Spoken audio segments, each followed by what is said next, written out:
Good morning, Samurai. I thought you'd want to start your day off with your favorite song in the world here.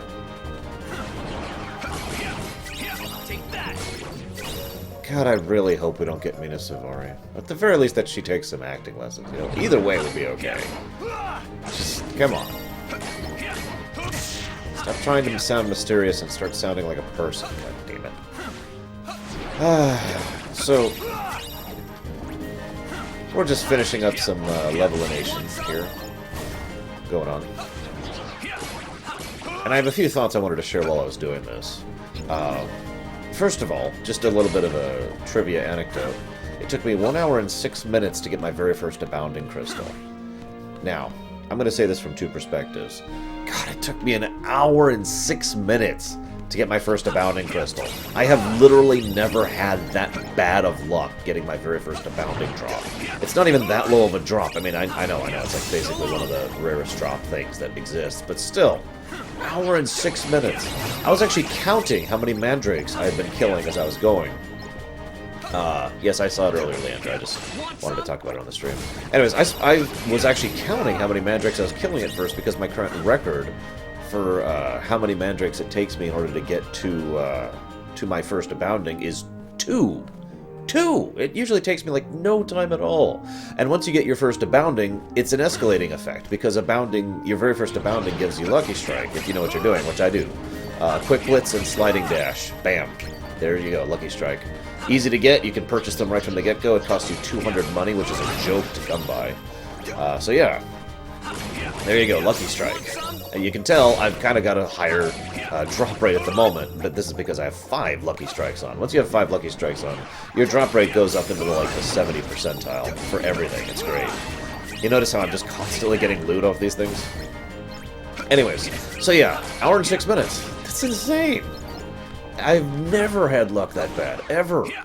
However, now I'm going to say that from the other perspective. The most grind I had to do in this game was 1 hour and 6 in order to get myself started. And I do think that's genuinely good design, which is one of the things I kind of wanted to talk about here as I'm running around, finishing up here, basically. Oh, hang on. Sorry for the song. I need to do a few things here. Let's get rid of all those. And I need Blizzara plus Strike Grade? That doesn't seem right. No, I need Blizzara plus Quick Dash, don't I? Which means I need to go buy a Quick Dash. Let's see, Quick Dash. Quick Blitz, apparently. Quick Blitz? I don't have Quick Blitz, do I? Hang on a second, guys. No, I have Quick Blitz. I can go. Okay. So I need to go buy a Quick Blitz. Anyways, the point is, that's it. That's all I need to do was a relatively small period of time of grinding in order to get my very first Abounding Crystal. And since I know what I'm doing, the moment I have my first Abounding, my drop rate goes up, which means my next Abounding Crystal happened after like 4 drops. Or 4 kills, rather. Which was still actually longer than I expected it. My third Abounding Crystal was after like 6 kills. That's just bad RNG right there. And then I got a Abounding Crystal on every kill after that. Because that's how it works. Once you start getting better loot drops, it escalates very, very quickly. Which I personally think is good design. Remember how I've talked about how weird it is that you have to, for example, in Kingdom Hearts 2, grind your face off into crafting in order to not have to grind your face off into crafting? This is a similar situation, but it's the same design idea, but it's to such a different scale that it works a lot better in my opinion. In other words, I had to spend 1 hour mindlessly killing mandrakes, which was very, very boring, I'll admit it, but it was only an hour. 1 hour. And then once I get that first crystal, it significantly, severely increases my chance of getting the second one. By effectively 10 times for all intents and purposes. And then the third one is even higher chance, the fourth one is even higher chance, and so forth and so on. Once you have all 5 Lucky Strikes, like I said, you have a ludicrously high drop rate chance. And bam! You basically never have to grind for items again. All you have to do is find who drops what you want, you're good. This is my personal favorite spot to do so, this loop that you've been seeing me do here.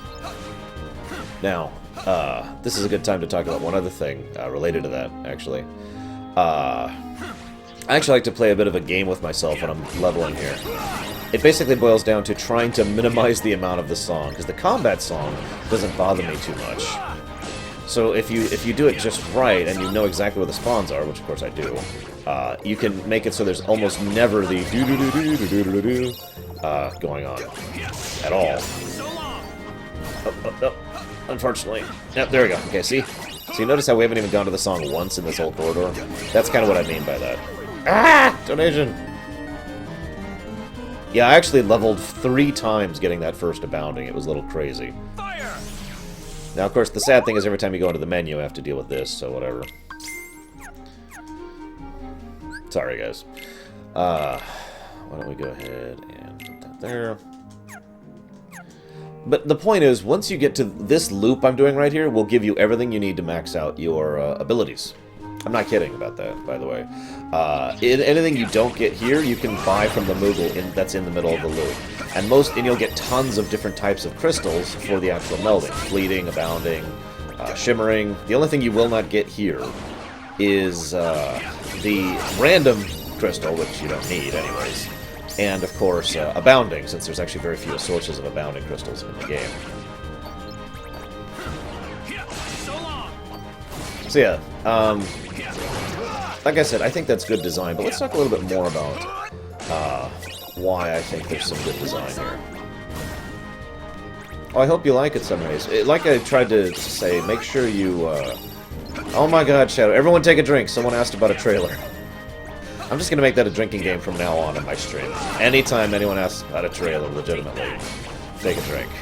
Anyways, yes, I have.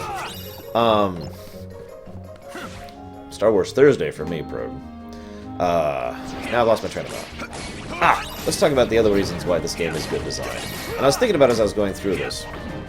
One of the biggest flaws in Kingdom Hearts 2 is if you know exactly what you're doing, you're fine. If you don't, you have issues. Oh, speaking of which, I need to take a drink too. There we go. Oh yeah, I wanted to make sure Summer Haze picks up the PC Steam version. That is the definitively best version in my opinion. Sorry, that's better. Make sure I say that. So yeah, in Kingdom Hearts 2, if you screw up, the consequences of screwing up are pretty bad. You can get juggled really hard. You can get completely locked out of being able to do anything. You can, yeah, I drink Canada Dry, guys. The, seltzer water. You can, the falling thing I mentioned, how it's mandatory to have that react thing equipped. Because if you don't, when you're falling back from being hit into the air, it takes forever for you to recover. But that's not true in this one. And I think that's one of the big reasons why Birth by Sleep's combat is so much better than all the others for me. One of the reasons, which I wanted to discuss several of those reasons here with you right now. That's the first one. The fact that it's like, wow, and we're good. The second reason is the fact that, you know, you can interrupt your own attacks in order to chain new combos, which is really, really nice. Whoops. The second fact is you have a ridiculous amount of options for how to approach combat. Now, granted, Terra's the hitter, Ventus is the quick, Aqua is the everything. Shrug. But, even ignoring that, that doesn't mean your playstyle has to be tailored to that. You can play Terra as a full-on mage, and you can play Ventus as a full-on mage, or whatever. I mean, you could do whatever, as far as that goes. That's all up to you. Yeah, me too, Shadow. Bleh. I might have to pause just to take a nap today. Let's see. So, Quick Blitz, Blizzara, and Abounding. X-Blocker. That's the easiest and quickest X-Blocker for reference. Blizzara and Quick Blitz, plus an Abounding. So now we have X-Blocker and 5 Lucky Strikes. We are effectively set for the rest of the game. And that's all you need, by the way. 6 Abounding Crystals and you're good for that. I don't actually need to do that right now. The other funny thing, doing this kind of grinding loop thing will give you a ridiculous amount of extra meld commands in order to sell off. Money will never be an issue ever again once you get those 5, Lucky Strikes. Hey, Mercia. The fact that it has an easy mode, Summer Haze, and the fact that it's much higher resolution, and there's a few other things that make it a good port. And the good port makes it It's just better than the DS version. I mean, now, if you want to just get the DS version, go for it. But, yeah. It is a genuinely good port of an already good game, so...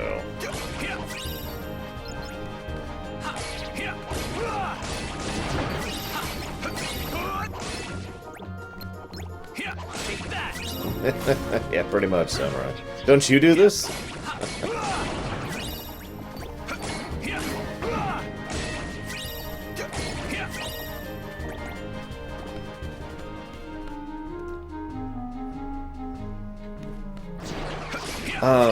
Other reasons. So, like I said, they've got these finishing move concepts, which I'm going to go and show off a little bit here.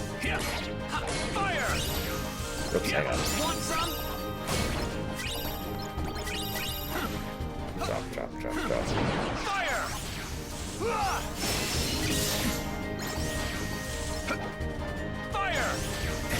That should be enough.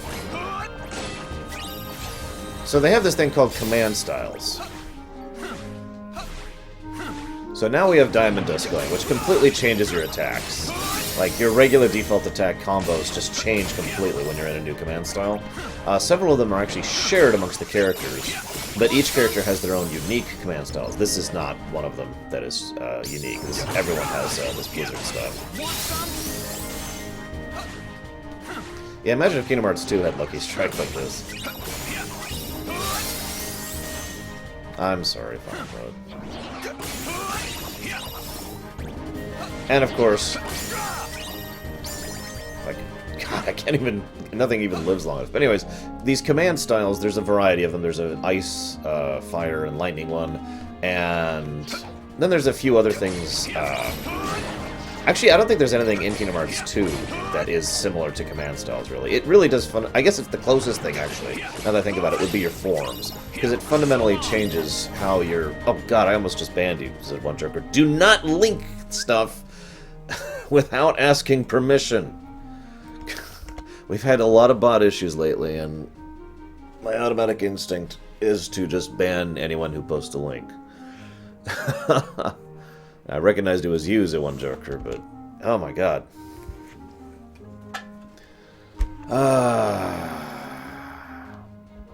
Thank you for the last tip of the year, by the way, One Joker. So that's how those work. There's one other thing, though, I kind of want to show off a little bit. You may post a link, Shadow. Or you may die. Both are acceptable. It's just because the bots have been getting pretty bad lately, Croak. I've had to get a little more, yeah, about it. Hey, Lord of Mordor. What's up? Mordor. So yeah, you can literally max out all of your abilities here. I'm not going to do that right now. We're level 20. So we should be kind of good. I've been debating if I even want to go for any abilities on Terra, as weird as that sounds. Oh my God, it takes so long to save. God, I hope not, Deutsch.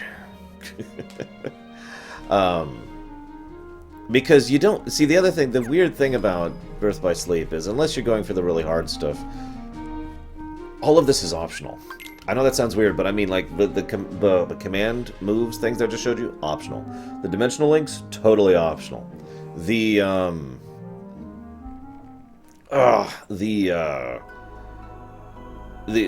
really mega amazing abilities you can get to slot in your board, pretty much optional. I mean, there's a few really nice ones, but for the most part, you can white damage your way through the entire game. Now, I don't recommend you do. The game gives you multiple different options for how to deal with the many obstacles you'll be fighting throughout the course of the game. And I recommend you try them out and enjoy which ones you like, and you know, have fun with it, basically. But I like that. The game is... Birth by Sleep is, I'd say, probably one of the easier Kingdom Hearts games, and I'd say that even, you know, even though it's my favorite. So, yeah, why am I saving again? I just saved. Whatever. But most of that is because of the vast variety of options and the fact that, again, it is very optional. So you can do whatever you want, basically. You are not restricted. You do not have to do this one optimal path to go through the game. You can do whatever you freaking want to. Now, there is some stuff that is optimal. I mean, Thunder Surge, just to name one thing right off the top of my head, is something that is stupidly useful for basically every hard fight. And I will probably go for at least a couple of things, especially on Ventus and Aqua, to make sure that I have some, awesome abilities for their fights, since the Vanitas fight is actually kind of rough, and so is the Zigbar and the Terranort fights. But, yeah. I could probably white damage them.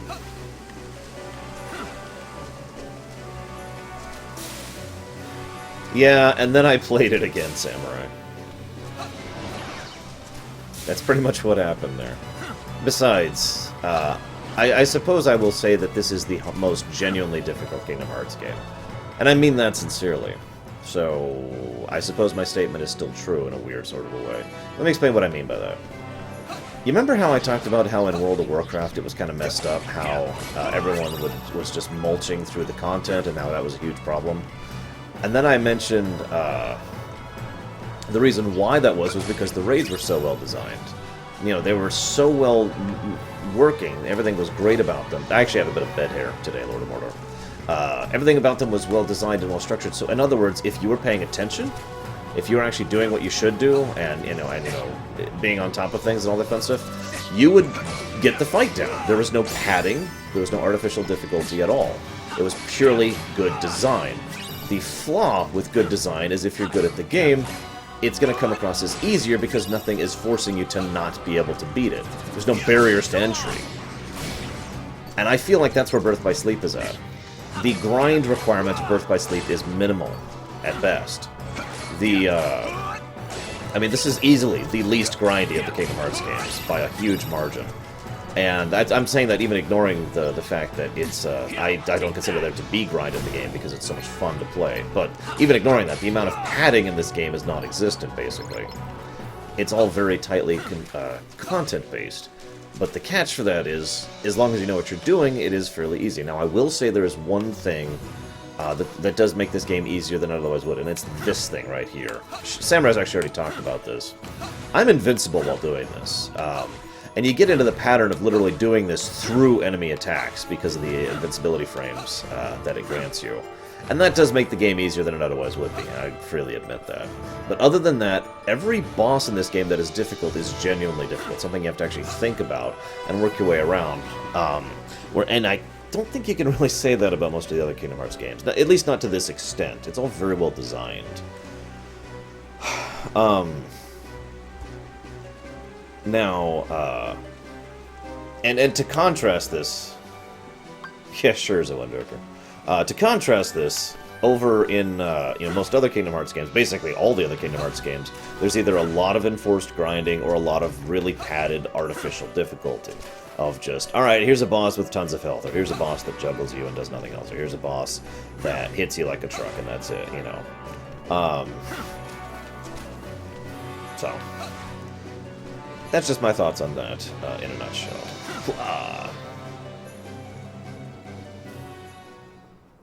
Yeah, unlike Ventus, who recovers from his dash almost instantly. So, yesterday we were level 6 and had nothing. Today we are level 20 and have everything. Yes, Simon Joker, you have permission. Let's see if we do a little bit better today.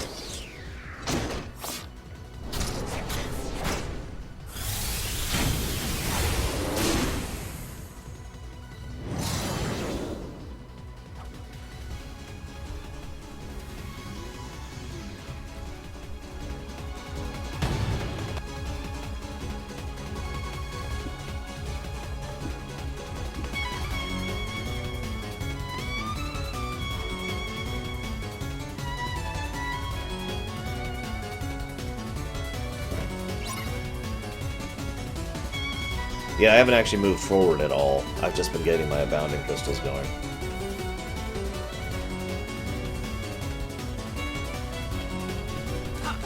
Whoops. I like how I leveled up walking towards him. X-Blocker is another great anti-grind feature that this game has.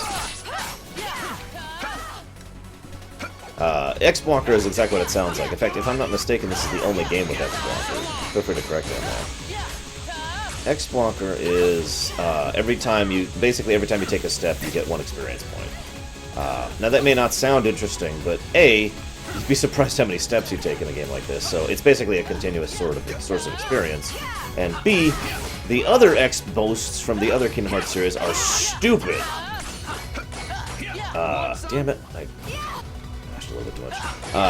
The other experience boosts are basically anytime you're low on health, and I mean like under half, you gain more experience. Do you know how irritating it is to maintain that low of a health and actually make it useful? I mean, it's possible, but God, it's a pain. It basically trades grind for irritation, at least in my opinion. By contrast, on these guys, or with this thing, you just have X-Blocker walk around and you never think about it again, because now you're just gaining experience for walking around. I think Dream Drop Distance did have X-Blocker too, now that I'm thinking about it, from one of the Game Seekers or whatever. I never actually got it, so I'm not positive. I never really got into the Dream Eater's thing, customization method in Dream Drop Distance. Who needs tech points, Kay? Don't be silly. Oh yeah, you can actually swap in and out your various finishing commands to have different effects for them. A friend of mine likes to go straight down the slots attack, which gives you exactly what it sounds like, gear and whatnot. Also, you're invincible you get iframes during some of your attacks too, so in some cases you can do that to avoid attacks as well. Damn it!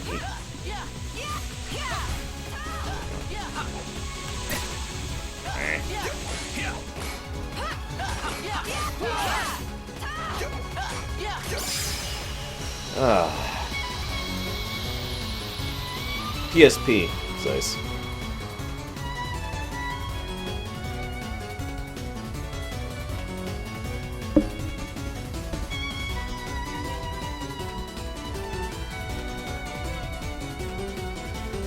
Terra! Ben, now! Come on! We need all 3 of us to beat this! Even though in each of their 3 respective stories, you are the person who does the most damage to it. Which, if I really felt like being weird, I could say that's a lore thing that each person thinks they are the one contributing most to the trio. But, I do not think that's true. Got him. We make a good team. Sure do. Oh yeah, I got you these tickets. For what? Lifetime passes to Disney Town. I like the way he says this He line. said Right here. He said to take 2 grown-ups. I love the way he says that line. You mean us? Listen to me, Ven. We need to get you home. It's okay, Aqua. Trust me, that guy in the mask is history. I'll never badmouth Terra again. You saw the boy in the mask? Yes? Samurai, I know, dude. I know. Vanitas. Ven. You let Aqua take you Humanization. home. No way. I want to go with you guys. You can't. We have a dangerous task ahead of us. I don't want you to get hurt. And what is this dangerous task, Terra? It doesn't sound like what the Master told you to do. It might be a different route, but I'm fighting the darkness. I'm not so sure. I've been to the same worlds as you, and I've seen what you've done. You shouldn't put yourself so close to the darkness. Listen to yourself, Aqua. Terra would never... You mean you've been spying on me? Is that what he said to do? The Master's orders? He was only... Aqua? I get it. Terra? Just stay put! I'm on my own now. Alright? Terra, please, listen. The Master has no reason to distrust you, really. He was just worried.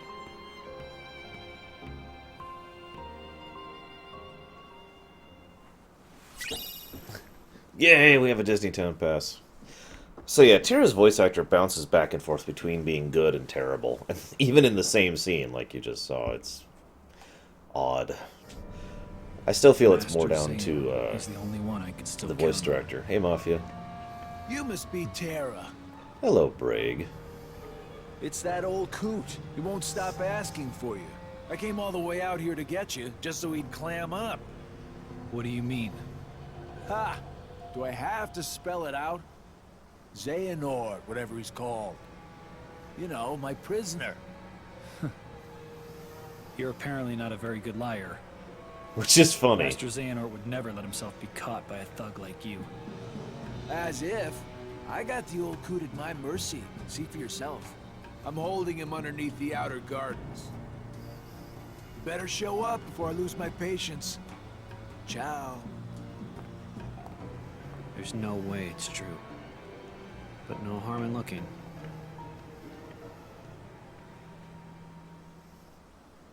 So, theoretical question time, guys. Do you think Brig is actually capable of doing what he does to Xehanort? Or do you think he's not? Because, I mean, Xehanort is a little stupidly powerful. I mean, really. Just, wow. This is a man who attacks you with swarms of Keyblades and mountains.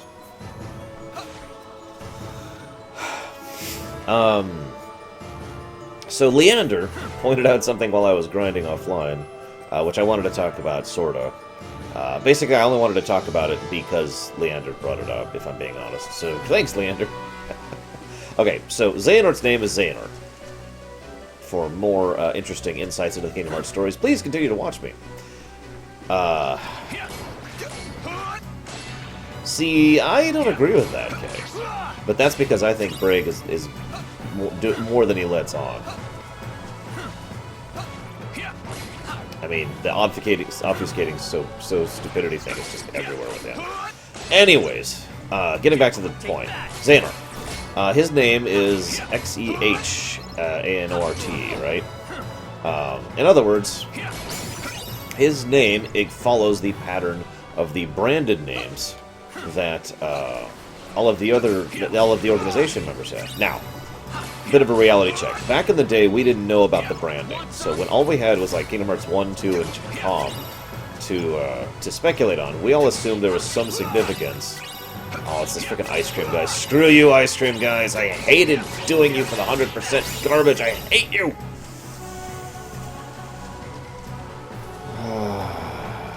Anyways, we had very little to speculate on. So there was this long-standing theory that you just kind of generated a new name when you became a nobody. That it wasn't granted to you or anything like that. It just happened. And so the strongest theory is that Xehanort himself was a form of a nobody because his name is such an obvious nobody-style name. Remove the X, and you actually have two separate names there. One of them is No Heart, and the other is Another. Also keep in mind, at least back in the day, the word Another was one of those common things that was constantly being tossed around in the hidden endings and whatnot. I mean, hell, it was the name of the Another Side, Another Story thing. And so there was a lot of thought that Xehanort was himself. You know, there was some significance to his name, and we were all wondering, oh, why is No Heart this person, or why is Another this person? However, that has kind of been dropped over the years. I have not heard any theory crafters mention anything about it for a long time, and the games themselves have not led any further hints at all, actually, about the significance of Xehanort's name. This is one of the reasons I didn't want to mention it, and in fact didn't really plan to mention it, until Leander brought it up. No offense, Leander. Because it feels like the series itself has either forgotten that it's there, or is deliberately trying to pretend that there's no significance to the name. Basically just acting like the name Xehanort is totally normal, so that we don't really think about it too much.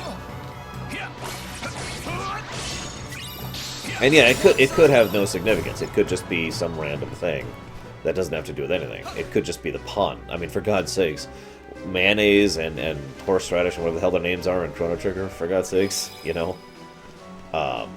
So it could be nothing. But the fact that they have so deliberately avoided all information on it makes me curious. If Xehanort is not his original name, the question becomes not just what is his original name, but more importantly, why did his name change? And I gotta be honest, if Xehanort is Ephemera, that would kind of line up there. And so that's something worth considering. Again, I don't have any concrete information about it, only raw speculation. Again, this is one of the reasons I don't want to really bring it up. Hey, Dragoon. I will say this, they do bring up the no heart thing once in this game, and it's in a very idle way. In other words, when you fight his armor, when you fight Xehanort's Keyblade armor in a completely non-canon optional fight, the name of that armor is No Heart. So, you know, reminding us of the anagram there. I suppose in the interest of fairness, there's one other time it's been mentioned. This is back in Kingdom Hearts 2 Final Mix, so basically a while ago. You guys saw this when Xemnas was entering in his passwords in order to... Of course, Mafia, why wouldn't we? When he was entering his passwords to get down to the Room of Repose, where Aqua's armor is, the first password he typed in was the word another.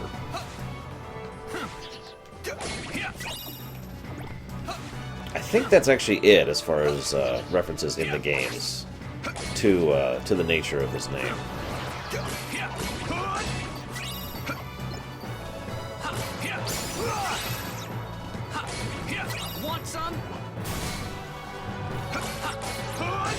Oh yeah, we're doing a pre-rendered video basically, Mafia, since I have failed at getting a capture card, despite my best efforts over months.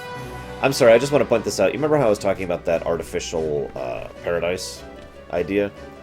This area right here is a great example of this. This wonderfully, perfectly patterned stuff with its perfect flowers of perfect varieties of colors, along with vines strategically placed alongside the artificial things, and it's all very patterned and very orderly. And again, very artificial paradise. In a good way. Mastery over the environment situation all over again.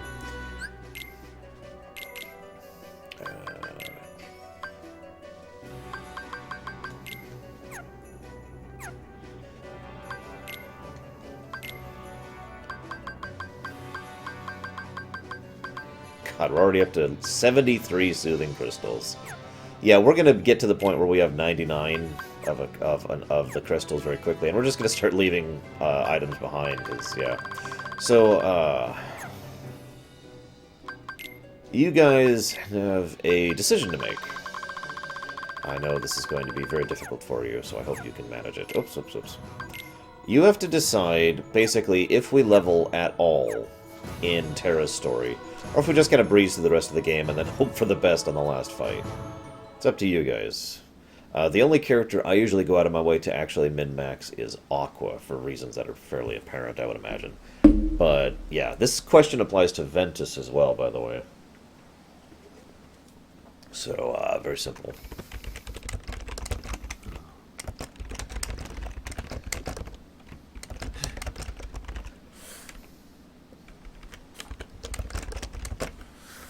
There you go. Hopefully Nightbot will keep that pull for longer than 8 minutes.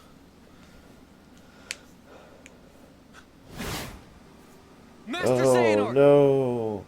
The old coot certainly knows how to take punishment. Just like I know how to deal it out. You monster! What are you after? That thing right there. It's called the Keyblade, isn't it? Yep. Seems like these days everybody's got one of those. Even Grandpa there. When I nabbed him, he told me all about it. What a weapon like that can do. How could I not want one? Well, you'll find they're picky about their owners. Ha. If I heard the old guy right, you're what they call Keyblade Master material. So if I defeat you, that makes me the real key slinger. If you catch my drift. Not the most polite way to go about it, but what can you do? Also, it's really weird seeing Xigbar with 2 eyes. Or Brig, with whatever. They're the same person, in my opinion, so I don't really care which name I use. Um, so I just want to mention this. I firmly disagree with this, but the official explanation for everything Brig has been doing since the beginning is he wants a Keyblade. That's it. That's the official explanation for all the manipulations and all the machinations and all the sacrifices that Brig is willing to go through over the course of like 12 years is because he wants a Keyblade. That's ridiculous, in my opinion. There is no way he's willing to go through all of that just for a Keyblade. Now, do I think getting a Keyblade is part of his plans? A little more debatable. But at the same time, it seems like such a weird way to go about it, given the fact that it would be relatively easy for him to acquire a Keyblade through other means, as long as he was careful about it, as long as he was willing to go through other types of sacrifices in order to get it. So, it is, of course, also possible that that's it, that Brig is a major character in the entire series, and it has been present and manipulating from the beginning because he wants a Keyblade, and there's nothing else to it. It is possible he is, for all intents and purposes, a red herring. So, shrug.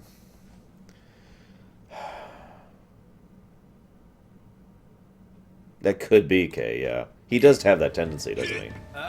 One more step and the coot goes boom. Hey, Horatius. Think I'm gonna fight fair? What's up? As if. That key's too powerful for us to go mano a mano.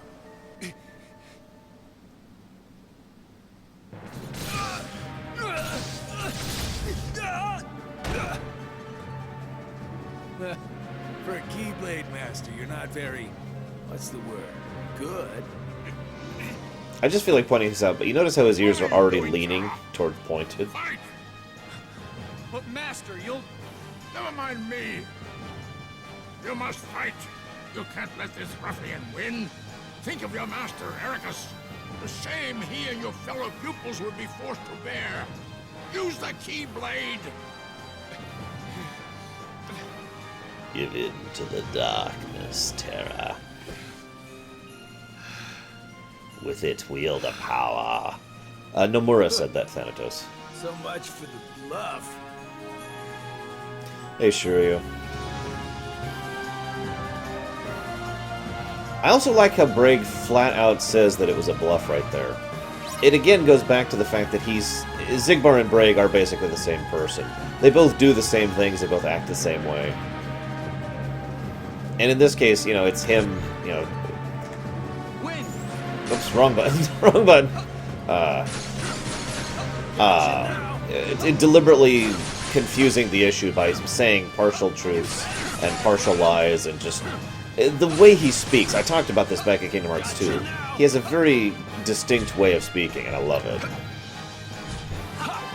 So, I just feel like pointing out that Brig, not a nobody, already has the ability to teleport, to be extremely accurate with those shots, and to do the ricochet shots, which he would show off in a second here. And he can still ignore gravity. I mention this because, remember, one of the things we know is that when you become a nobody, your power basically is increased significantly. Again, Vexen and Zexion are the best examples of this. Two people who were literally non-combatants, completely normal civilians, became surprisingly powerful individuals, relatively speaking, simply because of the fact that they became nobodies. I think the fact that Brig is already this good and has this level of power before becoming a nobody is significant, because they actually make it a point of the fact that he is superhuman here, and that should be unusual. Most people who are superhuman because of a distinct reason. They became a nobody, or they have a Keyblade, are the two most common reasons for someone to actually be superhuman. Yet Brig has neither here, that we're aware of. I'm just mentioning all of this for evidence, basically, that why it is I think there's more to Brig than we're being let in on. And as was mentioned in chat, he does have a tendency to... his abilities look like he's using the darkness somehow. I can see you. Oh, absolutely, Takota. Even from a gameplay perspective, I think Terra's the good one to pick first. Even ignoring the fact that the story follows him a little bit better to start off with.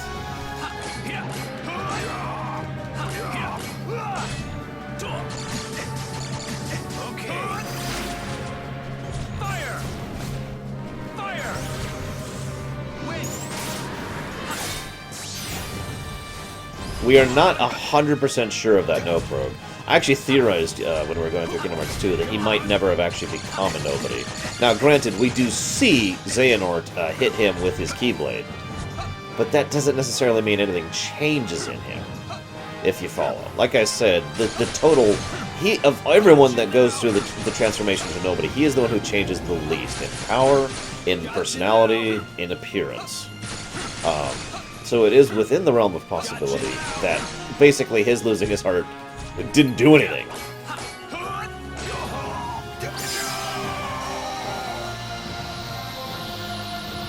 Or, it is possible he did lose his heart and it just made him even stronger. And that might have been part of his plans to begin with. Who knows?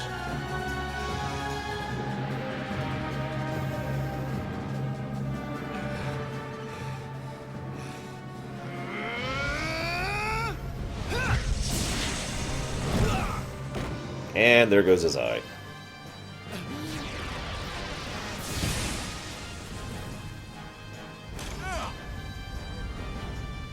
Yes, Samurai, exactly. That's exactly what I think.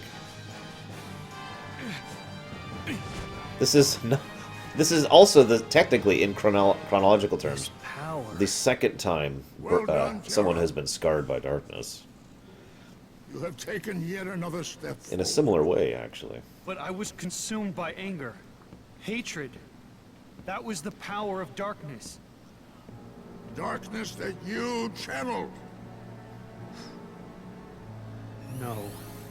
It is also possible that Braig did lose his heart, and it did have significance, but the mind that is Braig, that is Xigbar, was sufficiently disciplined and focused to keep himself basically unchanged through the process. Axel is another good example of someone we see who, once he started interacting with friends again, was, you know, the late Axel, the Axel we see towards the end there, is pretty much the same as Lee. It's just Axel at the beginning that was different. So it's within that, you know, we know that you can be similar to how you were before. But yeah, anyways. I succumbed to it. Just like when I stole Princess Aurora's Heart of Light. Actually, I don't want to say this because it's a spoiler, as weird as that sounds. But let's just say that I kind of think that we have a similar situation between Braig / Xigbar and Jin from Bleach. And I think that's... I don't want to say too much else, but I think that's kind of the situation we have going on here. I can never return home now. I don't think he was planning on it, Shiryu. I just don't think it really bothers him that much. Then don't. You could be my pupil. Master Ericus, you see, is so afraid of darkness that he too has succumbed. Not to darkness, but to light. Again, that is true. That is 100% true. Ericus has gone too far in the other extreme. I'm sorry, I want to say one more thing about Xigbar / Braig really quick.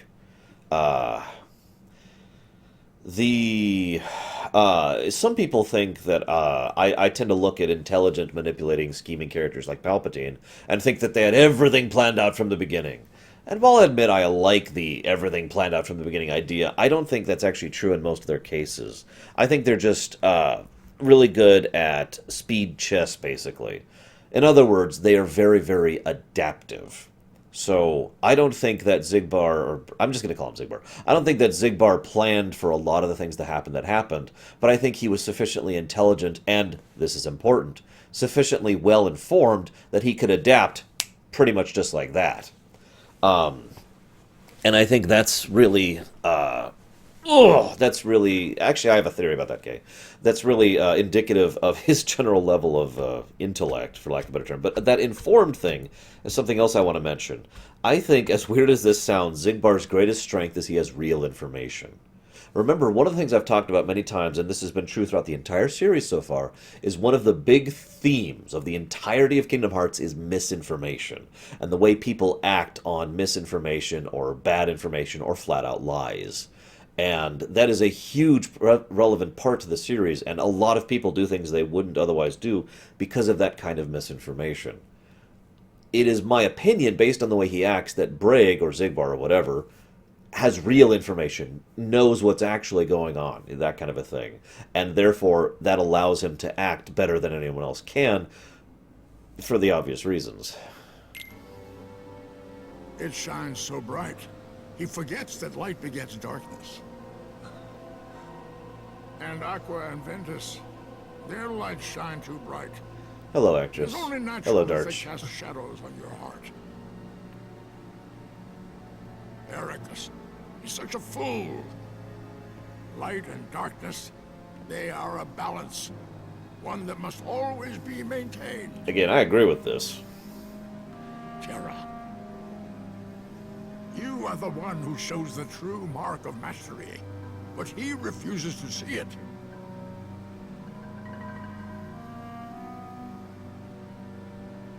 And I know why. It is because he fears you. I don't know, Samurai. Join me.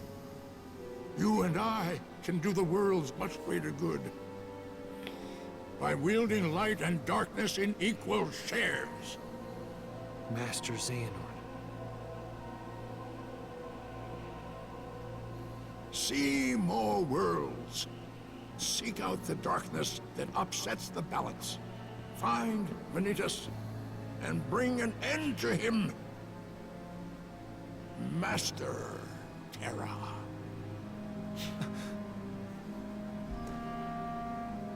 Sometimes I wish they had made Xehanort less obviously evil. You know? Is that just me?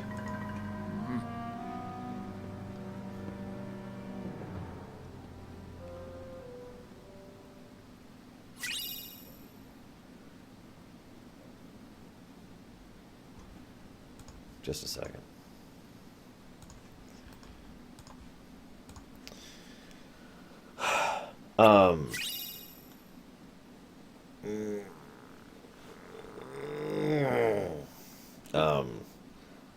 But yeah, okay. One of the things okay, just over the last 2 days, me and my friends have been rewatching episode 1, 2, and 3, right? Which I have a story about sometime when I'm bored and have nothing else to talk about. And one thing I noticed is in episode 2 and episode 3, at least for certain scenes, Ian McDiarmid, Palpatine, actually came across as fatherly and comforting and, as a nice guy, the old man thing. Now, of course, I mentioned those two specifically because I felt, especially rewatching the series, that was something that was lacking in episode 1. In episode 1, he came across as, like Xehanort here does, like, he's the bad guy. But I always liked that presentation of him being this warm, fatherly person so that everyone can kind of picture him into the role that he did manipulate them into thinking he was. And I really wish we had that with Xehanort here. I mean, it's not like Nimoy can't do a warm, fatherly voice, for God's sakes. But he is so blatantly, obviously, in his motions, in his looks, and the way, just everything he does is just, I am secretly horribly evil. Oh well. He is a complete monster, after all. By the way, just to keep this in mind, he, at this point in time, is already planning to usurp Terra's body, to use it as his own, literally for no other reason than to extend his lifespan so he could keep going with his plans. That's like the only reason. It's like, oh shoot, I'm too old. Quick, I need to destroy someone's life.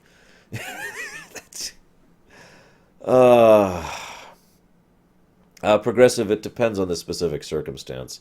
Sora Roxas are a unique case, so that's really not a good example. But in like 99% of the time, it's the former. In other words, the nobody sharing the same entity, the same consciousness, same soul, whatever you want to call it, of the original. Terra!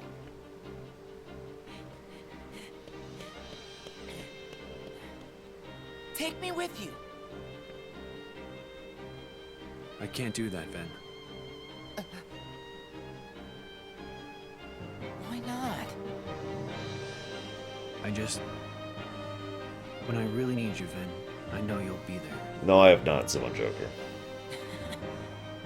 Well, why wouldn't I? You're my friend. I also don't think Palpatine is a complete monster. He's not on that list, for me. Yeah. He certainly got Right. bad by the end, but I've never Thanks, thought Ven. Palpatine was a complete monster.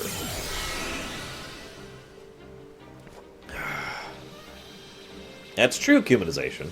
I mean, this body, the one I'm walking around in, I mean, this poor kid, when I took over his body... Wait, I should stop talking.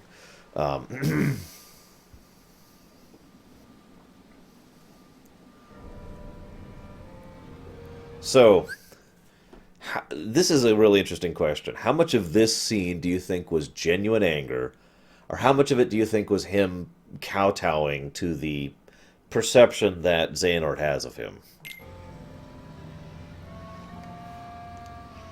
I am hopeful for it, Horatius. Hey, you old coot!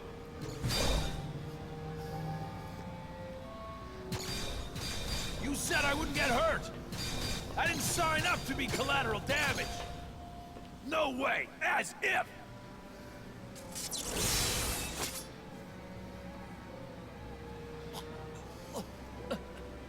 Okay, fine. Just put that down. You still need me. You still need me to do something, right? Well, no, All actually. I'm asking is that you hold up your end of the bargain. I mean, what's a little scratch on my face, huh? All things considered. I'm just lucky you didn't steal my heart like Princess whatever it was. So, I think it's both, by the way. I know. I always do that. I think he was definitely genuinely angry. Again, I don't think he planned... Oh, excuse me, it's this eye. I don't think he planned to lose that eye. But I think he was also using this to get more information out of Xehanort. Because that's what he does right here. He loves to do this. He loves to trick people into giving away information. That would have ruined my week for sure. Unlikely. A powerful light still lives inside of Terra. You see, people like him, they don't have the power to steal hearts. So wait, you mean he's not the one who stole her heart? Yeah, no kidding, Prog. We don't know Summer Haze, but statistically speaking, given how far out Kingdom Hearts 3 is, it's very likely he did not finish his voice acting. Hey, what's the poll at, by the way?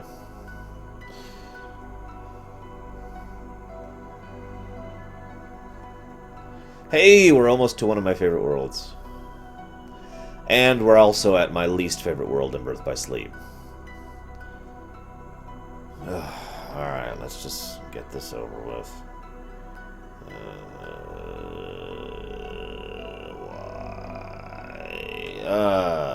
We'll see more of Delon when we go through Ventus's story, Mafia. But, 13... Do I only have 13 viewers right now? Come on, Virt!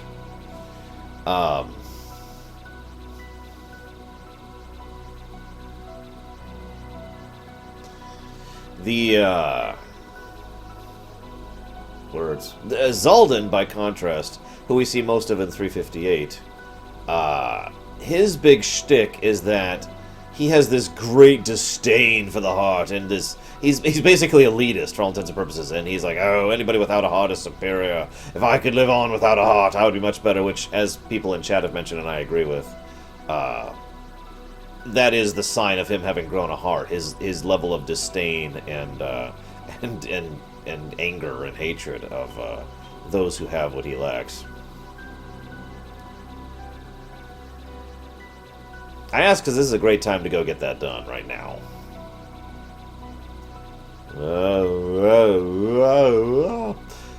Ventus is... Oh, God. Disney Town is ruined for me because of Ventus.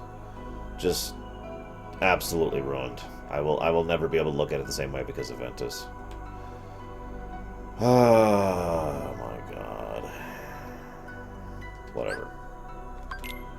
Alright, so here's the weird thing. Normally I'd play some music right here. I'm not sure I have the ability to do that. Like, okay, so for example, if I do this, you have to tell me if you can hear the game. Like, okay, so right now I can't hear anything. But theoretically you might be able to. It depends on how it's capturing the audio. I'm not sure.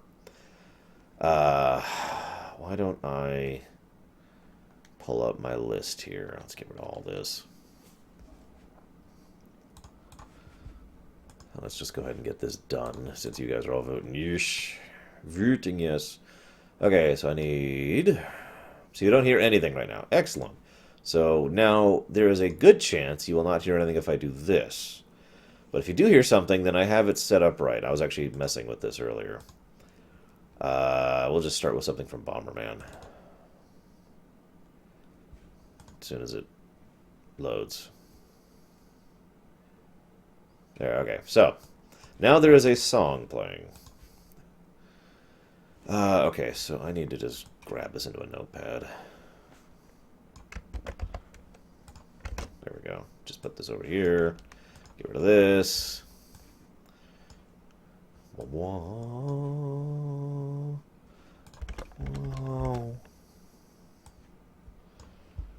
You cannot hear it. Yeah, I figured you couldn't. So yeah, I cannot have you guys have music and not have the thing. See, for example, if I do this, you could probably hear the song I have playing. But you can also, at least the audio from the game is still playing, as you can hear there. Okay, so I need... what do I need? I already got that. I need 2 fires. So I've got 1 fire already.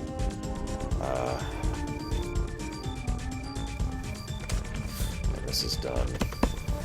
I need some stops. I need some cures. I already have a cure, so I need to get a second cure. Just a second. So now you can kind of hear both at the same time, and you see why this is kind of a bad situation. Let's get rid of these Lucky Strikes. I don't think I need any of those. I guess I don't need to sell right now. Okay, I need... what do I need? I need a fire. I need 2 stops. Go for it, Zone Joker. No, I need... Okay, so 2 stops. 2 cures.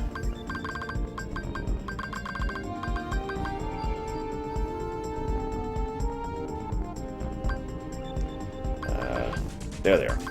Where the heck is my cure? You want it to be even worse, Kay? I could get up an even weirder song if you want.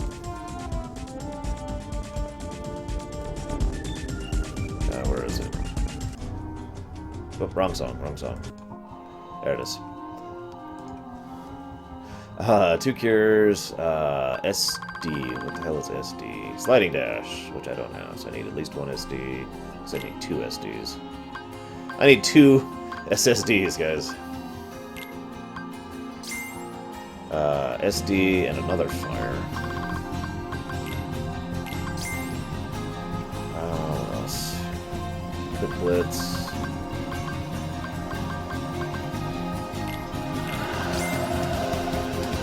And Blizzard. I just realized I shouldn't play this. This is going to get me copyright struck because Jackass likes to do that. So, yeah. Where was I? Quick Blitz and Blizzard. I think I already have Blizzard. Yeah, I got tons of Blizzards. Sliding Dash and Poison.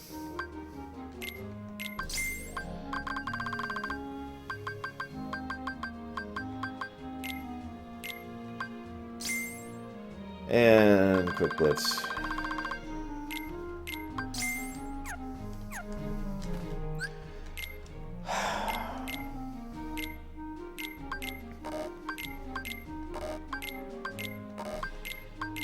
Fortunately for you, I do actually have another leveling spot. This is actually the ideal spot to do it right here.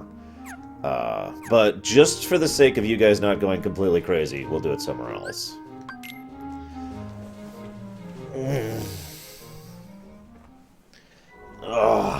So this is an excellent time for Q&A and random questions about trailers.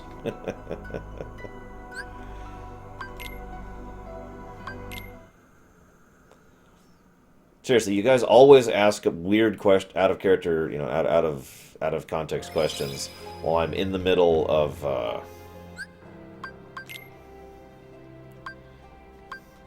yeah, no, this is a console game, Samurai. Summer Haze.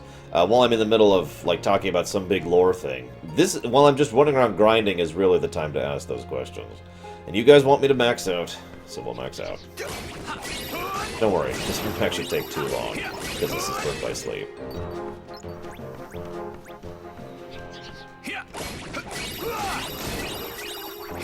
Want Star Trek Beyond looks dumb. Next question. Wait, hang on. The rule still applies, so everyone take a drink.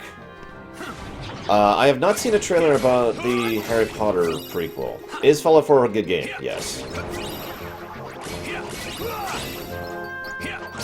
Do I like Bravely Default? I actually have a slightly more non-linear, non-binary answer to that question. The characters are okay. The story is very, very disinteresting. The gameplay is some of the best JRPG gameplay I've ever seen in my life. It might actually be the best JRPG gameplay I have ever seen in my entire life, and I mean that sincerely. It's amazing. Every single JRPG ever made ever should have the features that that game has, and I mean that sincerely.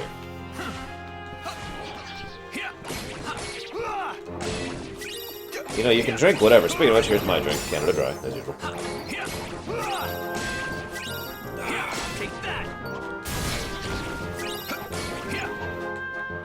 I like Deadpool as a character.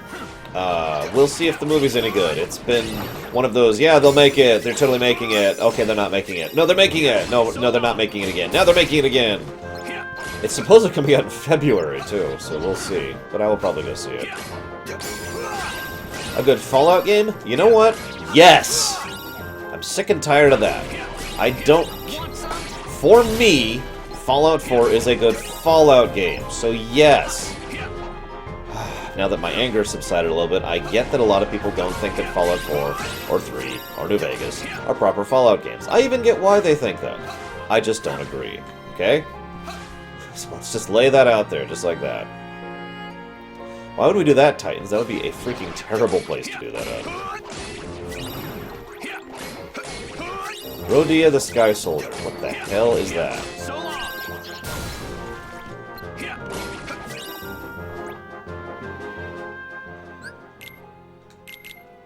Alright. Like I said, this doesn't actually take too long.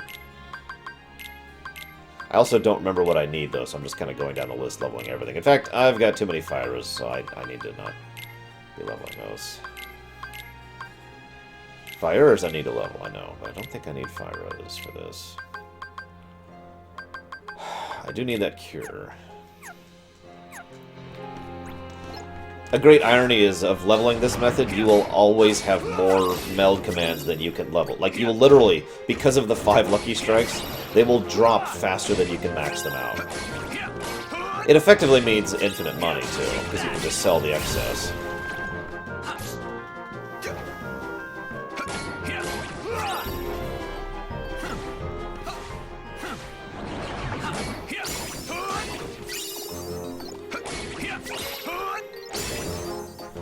Also, I really like Fallout 3, obviously, since I'm doing a whole series on it.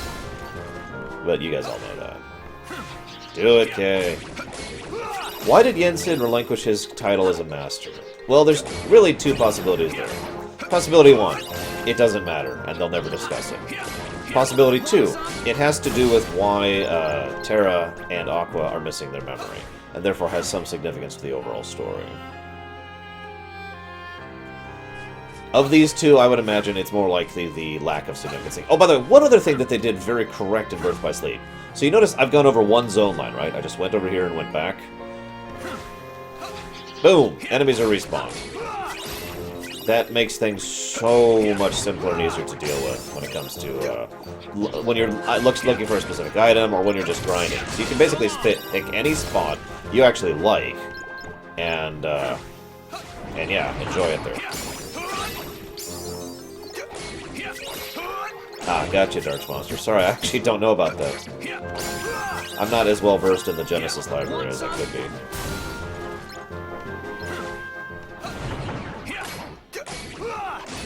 Well, that's because they were Zillion Joker. That's probably part of why I like the Brotherhood, the East Coast Brotherhood, so much in that one. Because they weren't Brotherhood, for all intents and purposes.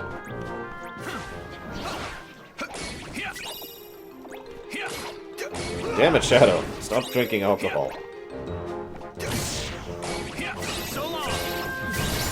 I didn't care for tactics that much, but I also didn't dislike it if you follow the difference there.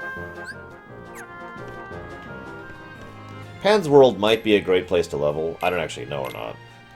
because I almost never level that late into the game. I do my leveling much earlier on.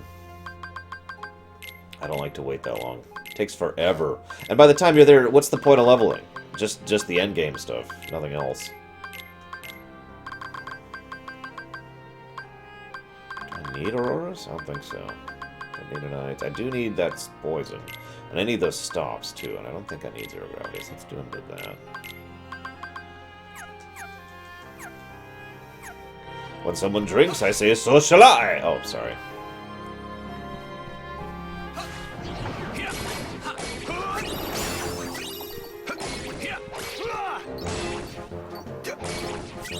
Want some? Yes, Django. I like Fallout 3.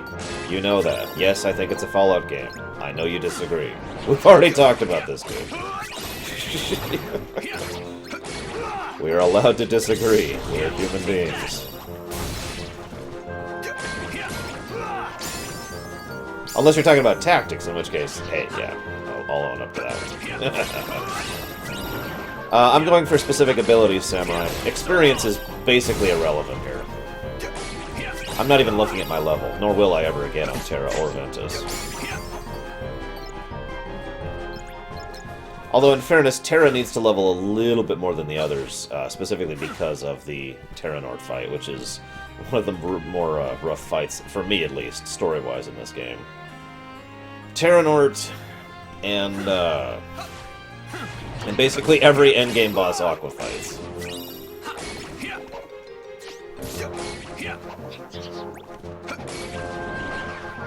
Did he, Titans? I wasn't even looking. What's funny is that's basically what I am doing, Leander. It's like, okay, I need this from this guy, and I need this from this guy. I guess there's the Zack fight, too. I forgot about that one. Okay. It's these two. I think that's everything for right now. Why don't we go ahead and get that Confused leveled. And finish up these things. By the way, Shadow, I still haven't seen your Majora's Mask comments that, like, didn't exist or whatever.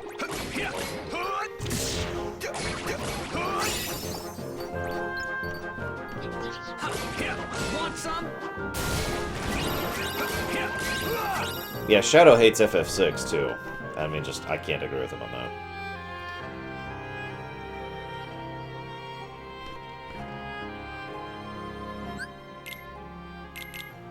Alright. Okay, so, let's see here. Fire. And fire with shimmering. Stop, which is not done yet. Oh no, the stops are done. Okay, so stop and stop with shimmering again. I don't know why I'm looking. These are all going to be shimmering.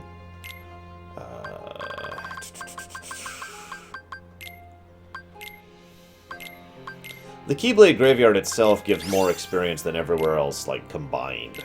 If you really need to push just levels, the Keyblade Graveyard is a great time to do that. See you around, humanization. I don't know, Shadow. I don't know what's up with it, but I haven't seen anything about that. Maybe you should just post it in the forum. So that was Cure and Cure. I need Sliding Dash and Fire. And then I need Quick Blitz and Blizzard.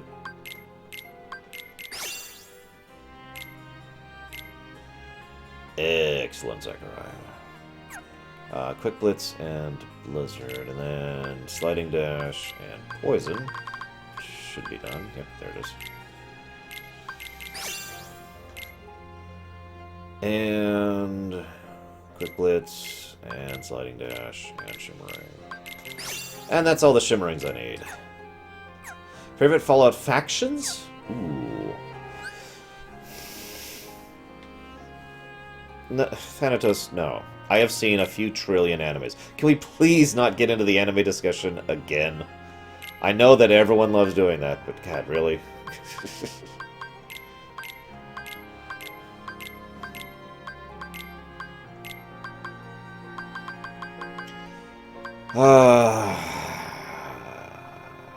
I know, Horatius.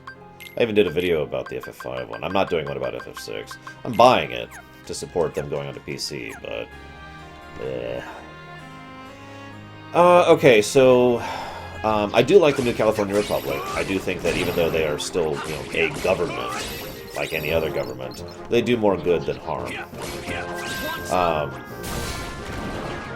I like the East Coast Brotherhood, even though they are tactically stupid, and I will not argue that. At least their heart's in the right place. I like the Followers of the Apocalypse.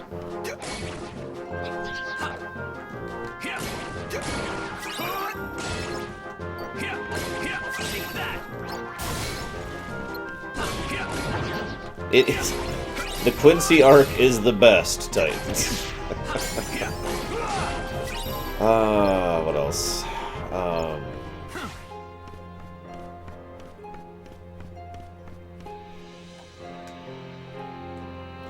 Well, Thanatos, most of my friends really like anime, so they keep trying to expose me to more and more of it. And this has been true since the 90s, by the way. This is not new.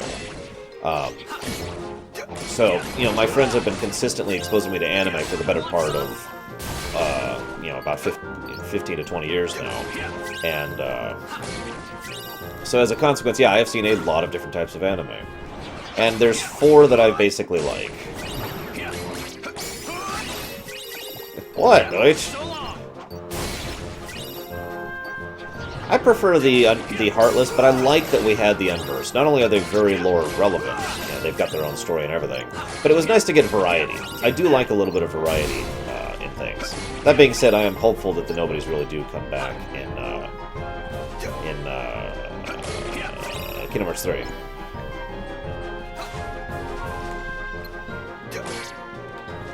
For all intents and purposes, he is wielding a hammer. Chiquita. I mean, really. Have you seen the Ends of the Earth Keyblade? It's the one that the Lingering Sentiment's wielding. Massive freaking bludgeoning weapon. A Telltale Style Kingdom Hearts game. Yes! Absolutely. A game that is already so heavily character-focused, done by Telltale Style. Sold. Although I'm curious what Samurai would think about that, since he hates the story of Kingdom Hearts and only plays it for the gameplay.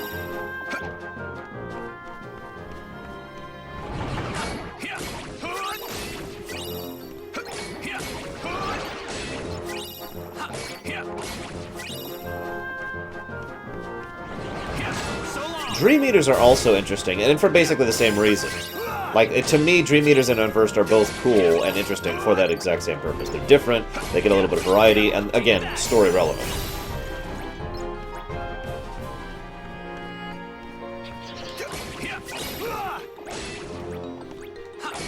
Yeah, if you really look at Sora, I've said this before, Sora's fighting style really is effectively as if he's wielding a mace, not, you know, a blade.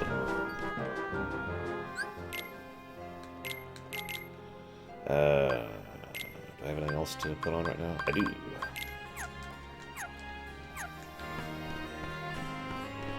Yes, I have played The World Ends With You, Darch. Which I can't talk too much about without wishing to spoil, because that's a very spoiler-heavy game, but... I hated the gameplay. I mean, that's an exaggeration. The gameplay really did not click for me. But I really enjoyed the story, and I really, really hated the music. I played a lot of that game on mute. So I haven't really done a second playthrough, partially because of those reasons. Also time, the eternal devourer of all things. In video games? Well, that's a stupid question. Define your question a little bit better, Zone Joker. Like, do you mean purely aesthetically, or tactically, or what? The worst Disney choices for Kingdom Hearts 3... Man, there's a lot of bad choices there, but the answer is actually not a literal answer. It's any Disney World where it's just there to be the Disney World and no other reason. Oops.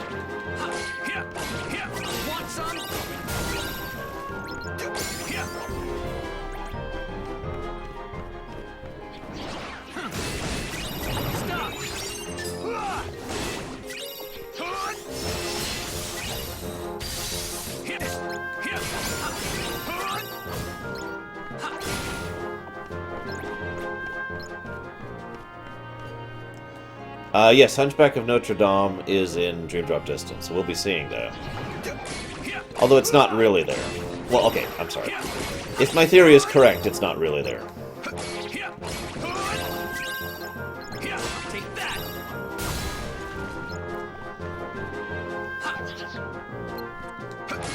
The fashion. Yeah, the trending thing was a little bit weird to get used to. Want some? Alright, from a tactical perspective, I'll go with ranged gun type. From a purely aesthetic perspective, I've always been a melee preferred, so right up close, big-ass two-handed weapon. Maces are awesome. One of the things I liked best about the Paladins in Warcraft 3 was they wield this colossal maul.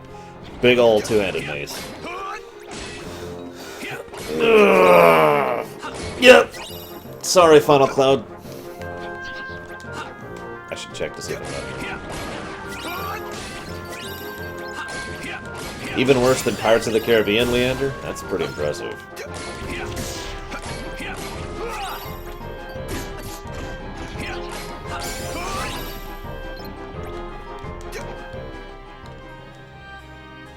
How are we doing here?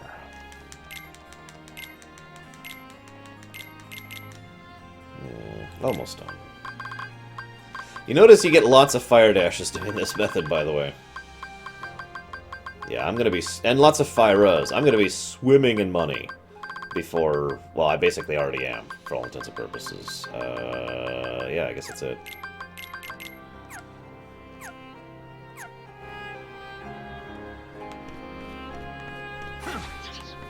Well, no spoilers, Liberated. I don't wanna... I wanna walk in blind, as usual.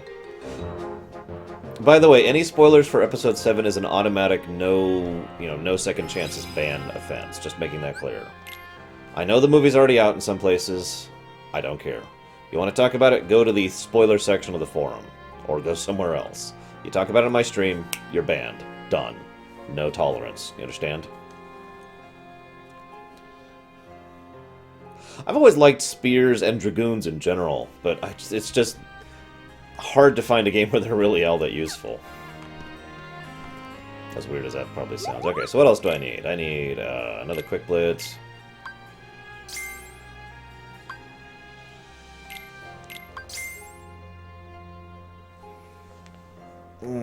Theory? Go on the forums for that, not here.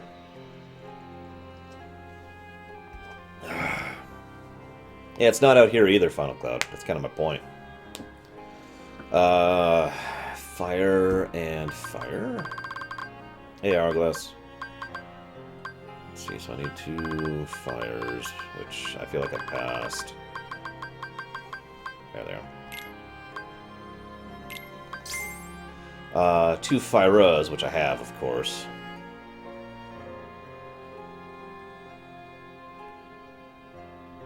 That is really vague, Samurai, but you know all those questions I have about the series we don't have answers for?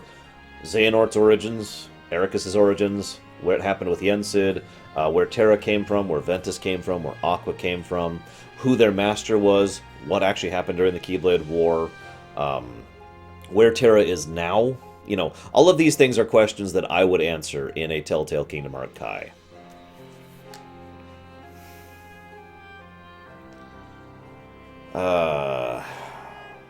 Yes, Prog. Bah! No, I'm kidding. I'm kidding.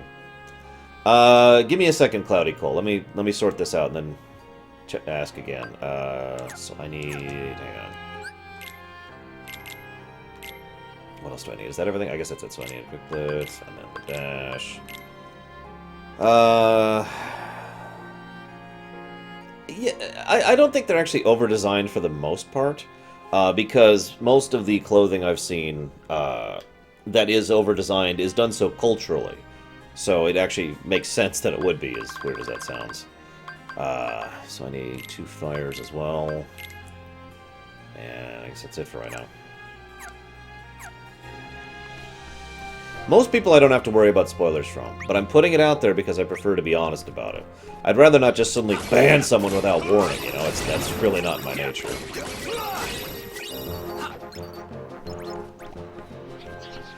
Young Xehanort on the power scale. Considering that he actively uses his time manipulation in his combat, he's pretty strong. I would probably put him as the third strongest overall. Behind Xemnas, or excuse me, behind Xehanort, and then behind Xemnas. Want some?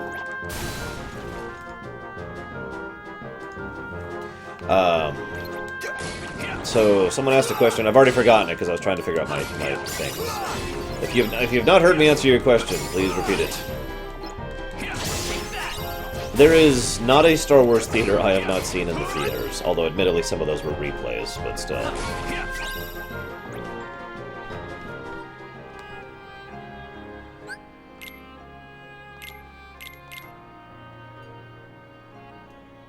Okay, so that's that, so I need a fire right here now. Does Terranort count as an individual? In my opinion, no, Titans. As we've seen, memory changes might produce someone who acts a little different, but does not qualify them as being someone who is, you know, completely different. Looks like I already have a fire, so let's just do that.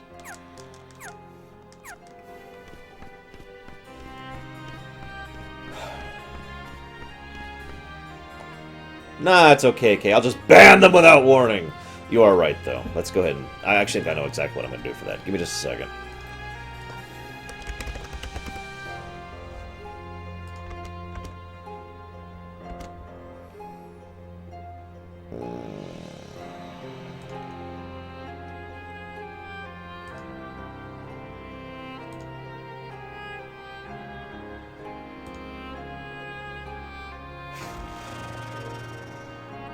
I gotta remember where to do this at. Give me a second. Here we go, okay.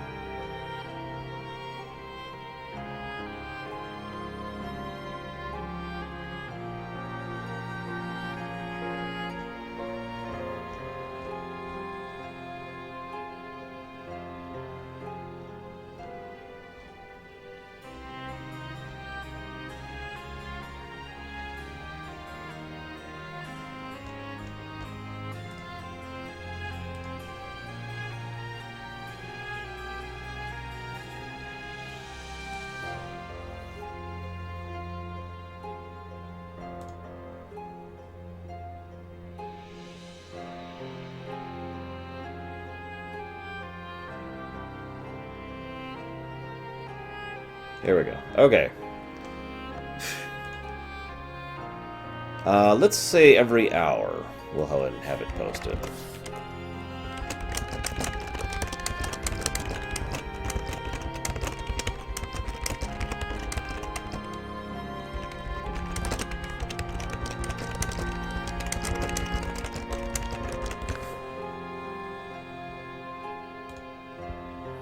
And then let's go ahead and turn that timer on. There we go. Okay.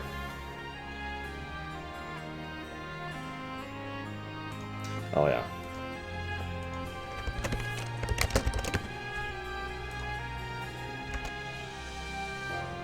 Okay, we should be good. Theoretically, in about an hour or so, it should post a message being like, hey, and every hour thereafter. Okay, back to grinding. So, like I said, if I've not answered your question, please feel free to re-ask it, because wasn't even looking at the chat because I was setting that up.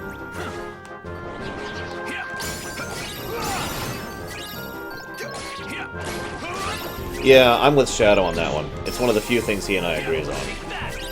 Well, very few things. The subject is episode 7, bro.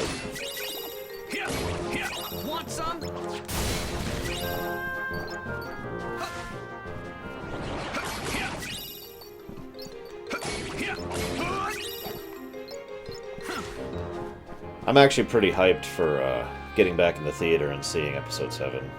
Favorite Telltale game? Well, okay, now in fairness, I've only played 4 Telltale games? 3 or 4. I guess my favorite would be Borderlands, followed by Minecraft, followed by Back to the Future, and I swear there was a 4th one that I've played. What other Telltale games are there?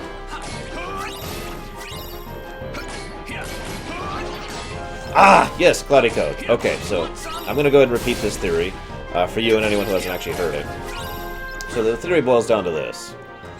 The idea is that Kingdom Hearts, for whatever reason, has been effectively split in two, and the instinct, the heart, if you will, the darkness of the Kingdom Hearts is present in a single heart which has been wandering around, naturally connecting to all of the people around it. That would be Sora. The other part of it is the intellect, the mind, the cunning, all that fun stuff. That would be, of course, the Xigbar, the nobody, if you will, side of Kingdom Hearts. Which has, again, is connected to a huge amount of people, but in a more artificial way, in a way that, you know, has been engineered rather than naturally generated. And Xehanort's kind of doesn't quite fit into this. He actually feels like someone who's trying to force things to be the way he thinks they are, or at least the things they should be. Specifically because, you know, he's sick of this whole situation. He wants to fix it, damn it. And he doesn't have the natural power that that Sora does, so screw it. I'll just level these randomly.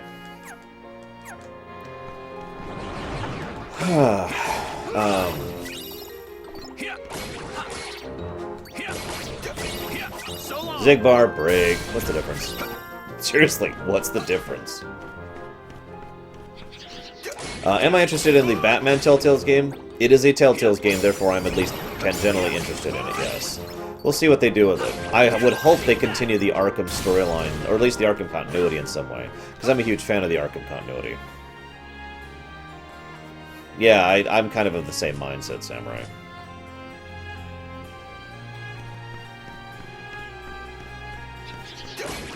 I'm not looking at my level, Final Cloud. I'm maxing out my abilities. I have no idea what level I am, and I don't care. Want some?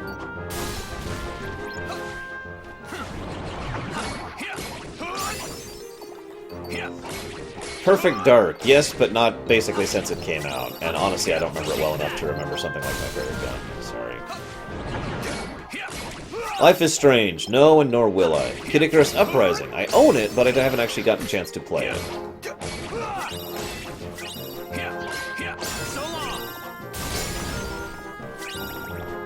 By the way, for those of you not aware, the main reason I like the Arkham continuity is it is, for all intents and purposes, the DCAU continuity. I mean, it's not literally, but it's basically just a video game version of the DCAU. And I love the DCAU. Like, a lot.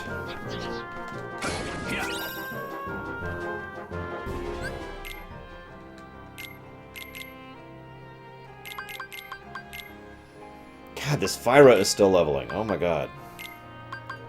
Not since basically the old days in One Joker.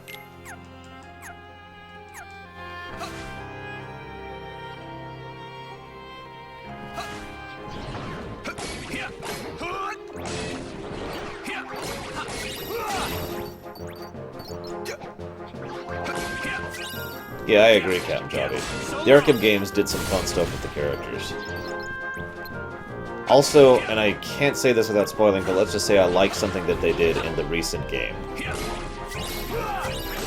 You can max them out, Captain. Or Ultimate Turner, sorry. And you're probably like, what do you mean max them out? Why don't I explain this for anybody who hasn't played this game? Just a second. These are my abilities that I'm maxing out right now. Now you can see there's this empty slots there. For example, I can get 3 Cure Boost, 3 Thunder Boost, etc. Some of them have only 2, some of them have only 1, like these ones. And some of them have up to 5. This is what I'm maxing out. If this Fyra would ever finish, I could move on to the next phase here. Honestly, the best answer to that question, Horatius, is Japanese culture. They have this thing about the coming-to-age, young youth thing over in Japan that, well, we don't have elsewhere. Personally, I would rather have a Final Fantasy game with, you know, adults in it, but shrug. I actually joked for a while that each successive Final Fantasy game had a younger and younger protagonist, but it was kind of true, too. FF4 had, Cecil, who was in his 20s, and then it went to FF5, which had Bartz, who was in, like, his late teens, and then it went to FF6, who had Terra. I know she isn't the only one, but, you know, she was 18, And then went to FF7, where Cloud is in his teens. Then it went to Squall, who is in his mid-teens. Then it went to Zidane, who's like 9. And so forth and so on. To my knowledge, none of them do, Shiryu. Swedish cuisine. You know, I don't think I've ever had it. Not real Swedish cuisine.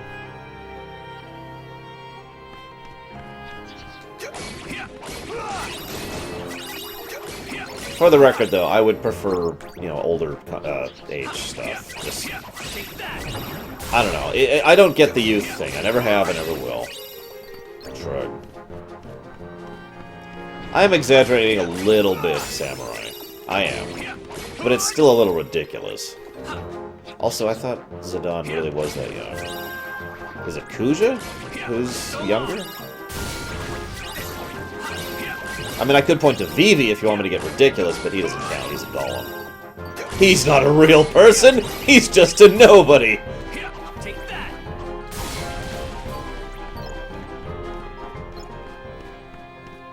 Anyways, point being, I don't get the youth thing. I never have, I never will. I mean, I could point to games where you're really young and you save the world. Several of the Dragon Quests, Chrono Trigger.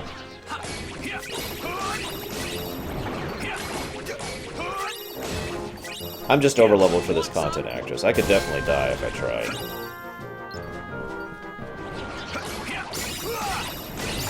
Age matters for 2 reasons, reflects Sora. Number 1, it is more likely for a youthful antagonist to be written, to be, put this as nicely as I can, stupidly. I mean, Sora. Number 2, a youthful antagonist is more likely, protagonist. Youthful protagonist is more likely to have a bad voice actor because they need a voice actor who is young to play them. And, well, there's a reason you don't really want to work with child actors if you can avoid it. The number of good... Hey, I'm finally 99 on something. The number of good child voice actors and actors in general are the exceptions, not the rule. Inlaid food. I don't know what that means. Oh, we're done with Fyra. Oh, thank God. Okay, let's get rid of all this crap.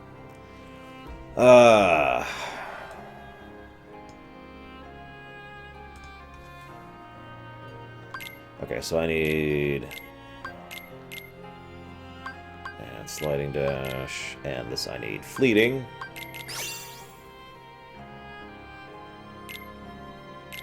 Then I need...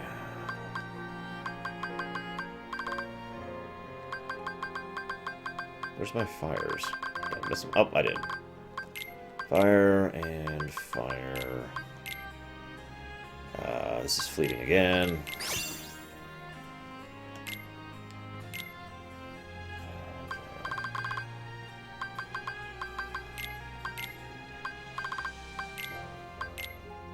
No. Fleeting. There we go.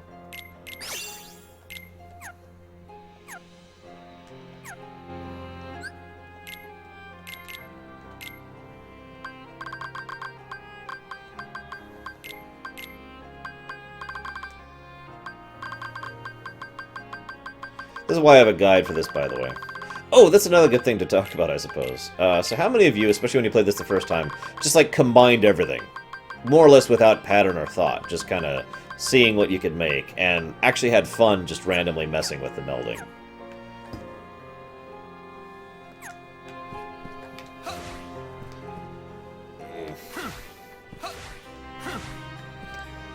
If 26 is beyond the adventuring age, I've got to be that old guy, the old wizened guy who's like, I will move on so that the youthful generation can save the world. And I'll probably die to give you guys motivation later on, so that's something to look forward to.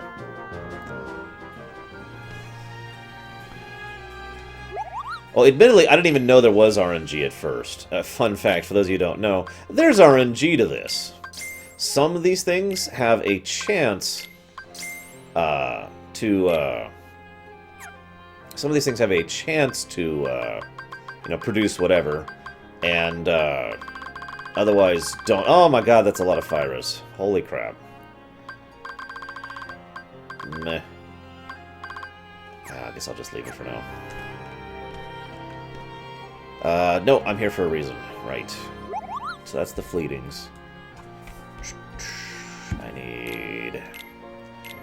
Quick Blitz, Sliding Dash, Zero Gravity, which I think I have. Yep. Poison, which I don't think I have another of. Yep. Blazara and Blazara. Can I just buy that? Yeah, I can. Another nice thing about having infinite money is you can just buy the higher level spells. They're way more expensive than combining them up, but it's a lot quicker than having to deal with it, so it's a nice way to skip that. Blazara and Fire. What a shock. It could be Titans. That's a good point. Wow, Azurain. That must have taken quite a bit of time. The first scenario? That could mean anything. I mean, I know that you just said that, but that could mean anything. That's not informative. Oh, well.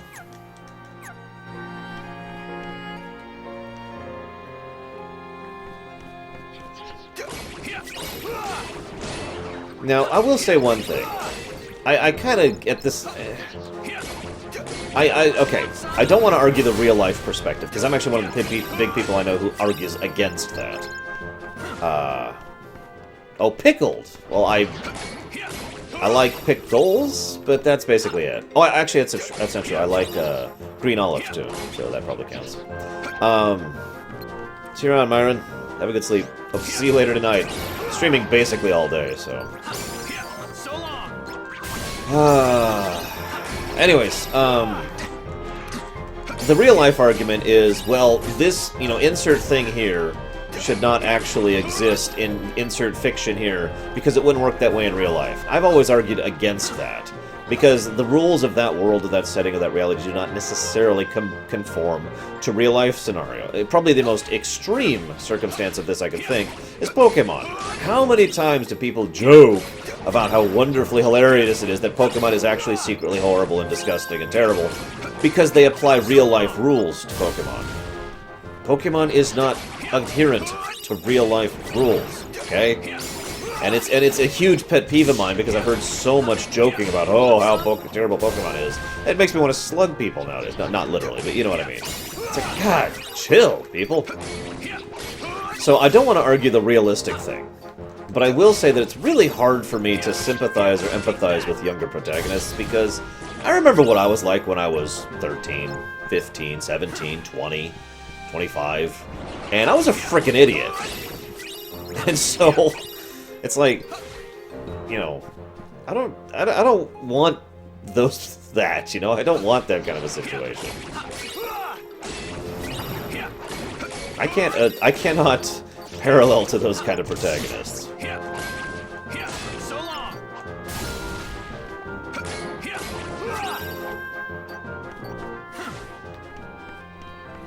Well, you see, that's the thing, Dragoon, and as Samurai mentioned earlier, there's a difference between believable and realistic. I'm actually hugely in favor of believability. Believability is just a form of self-continuity, really. Realism is something I'm hugely against. At least in fiction. And in real life.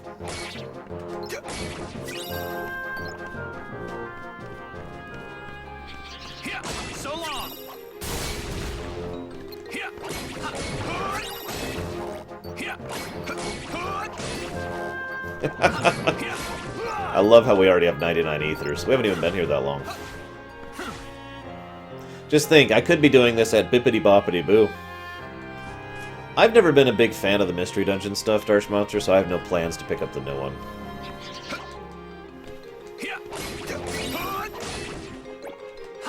Oh, what's that saying? Shoot. I'm gonna say it wrong if I don't look it up. It's something like,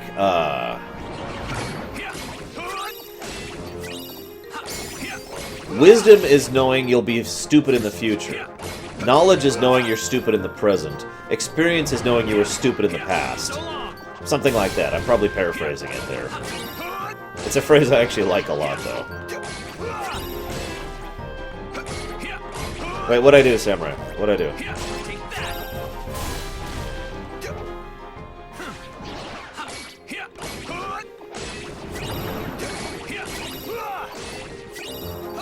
Now, in fairness, I actually wish I was older than I am. So this isn't just, you know, with video games and stuff. So long. I get embarrassed at how young I am sometimes, which probably sounds weird to some of you.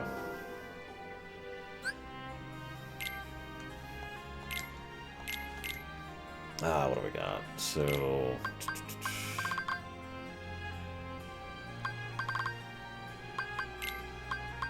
I think I'm going to clean up after this one. Do I need Fyrus for this one? No, I don't. I need Blizzaras.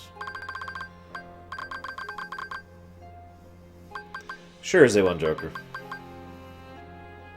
Oh, sorry, Samurai. I didn't even realize. Yeah, sorry. I could be leveling there instead, if you'd prefer.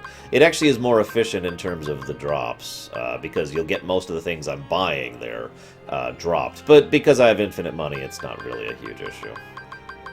And, of course, the music is much better here. I need poison, don't I? Yes, I do. Poison and zero gravity. Do I have a level 0 gravity? I do. Excellent. Well, Sebo, I can actually answer that very simply. You know how, we'll see, Kay. You know how, if you don't... Okay, let me give you an example. How many of you out there have tried to get a nice job? I'll raise my hand on this one.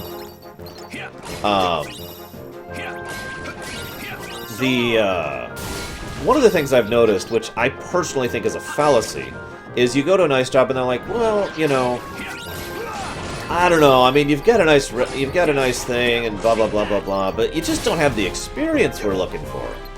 There's this. Now, I don't know if this is true in other countries. I really don't. But here in the States, there's this weird situation where the only way to get jobs to get experience is to have experience on your resume. And if you you're like, well, okay, well, and so it creates this weird situation where a fairly large number of people who have, you know, higher education, you know, college degrees and all that stuff, have to go and get more menial jobs because they can't get a job at all, you know, a job actually in their intended career path, and so they don't get experience because they're not getting experience in their field, and yada yada yada yada. It's a messed up situation. Actually, this is going to sound really weird, but I actually had a dream about that last night, which I'm not going to tell you the details of, because... But yeah, it's ridiculous. I mention this, though, because it's part of a thing that I've noticed in psychiatry, quite a few, or not psychology, but psychology. I've noticed it a lot. People tend to think that unless you have some arbitrary amount of whatever under your belt, you don't know what you're talking about. If you don't, you know, for example, if I was to say, let me give you a direct example. I have had the question many times, Arsh, why do you feel like you can talk about game design? My answer for that is because I have studied game design since I was a kid, both casually and more seriously. I have actually delved into the philosophy of it, I have delved into the ideals of it, I at one point in time dived into the code in it, yada yada yada. However, I have not made any games. Like, not really. I have never actually produced a game that was then published and sold and all that fun stuff. So I have no experience. And I've had people tell me that my opinions on game design are invalid as a result of that fact, because I do not have actual experience. This is where and now you're probably wondering, how the hell does this tie into anything? This is where the age thing comes in. It bothers me because in many cases, if, you know, someone looks at me and is like, hey, you know, you are too young to have this opinion. You do not know enough to have this opinion. You're not a, you know, you're not a this, you're not a that, and therefore your opinion is valid. And it really frustrates me personally.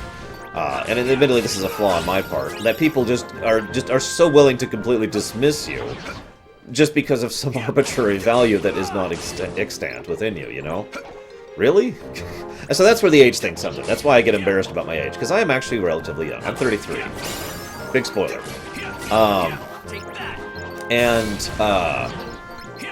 I am relatively young as a result of that fact. And you would not... it's been true pretty much my whole life that people look at me and say, oh, you don't know anything because you're just too young.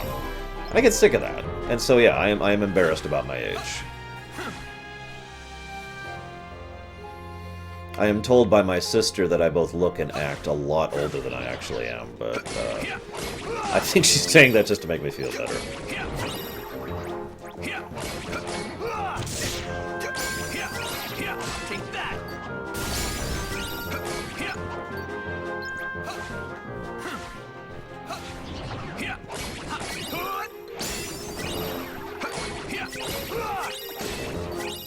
Yeah, there are some nice jobs out there like that, Horatius. And every now and again you just get lucky with a decent job. But, yeah.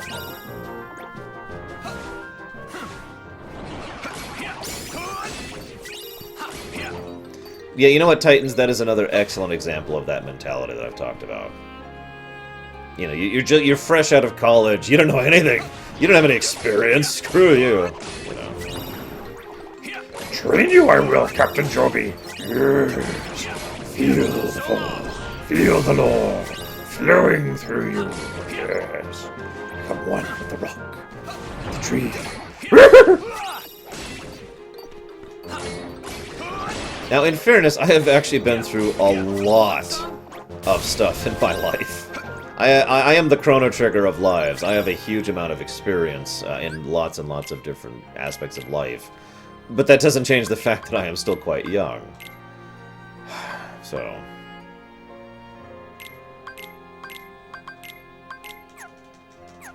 Sure, as a one Joker, go for it. Oh, don't even get me started with job politics. Holy crap, there's a whole subject by itself.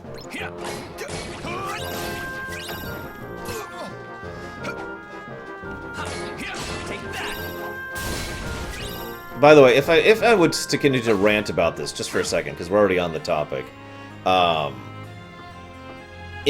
already mentioned that the whole experience problem is a problem. And I mean, it is. I'm sorry. It is a fundamental flaw with the way the job market works, at least here in the States. Again, I can't speak for other countries. But the other side of that is, not only do you have to have experience, you have to have a piece of paper. Now, in the interest of fairness, there are certain jobs, certain career paths where having college training helps a lot. I will freely admit that. There are plenty of fields where you really do need professional skills in order to, or professional teaching, in order to actually get into a market. Medical is a huge example of that, just off the top of my head. You really do need all that knowledge and experience they give you in medical school. But that's one field, and there's like maybe 10 fields like that. So you need a piece of paper that says you're good at your job, and you need the experience to actually get your job. It's this weird, like, two-punch. And people wonder why we have an unemployment problem, for God's sakes. Yeah, certifications, I think, is overall a better method, but of course I do. I'm in the IT field. For those of you who don't know, certs are, basically you have to undertake a specific type of test. They're not just for IT, there's all sorts of certifications out there. You get certified for a period of time, depends on the field, but like in IT, any given cert you get lasts, well, okay, a variable amount of time. Most of the ones I have are 3 years, for example. So most of my certs are going to be expiring next year. But you pay some money, it's like $700, and you take the certification, and bam, you now have proof, relatively speaking, that you know how to do that job. You are certified at Microsoft Excel. You're certified with, Cisco firewalls or whatever, that kind of a thing. And that's a better way of tracking your knowledge rather than, do you have a degree? Do you have experience? Anyways, moving on. Sorry, just...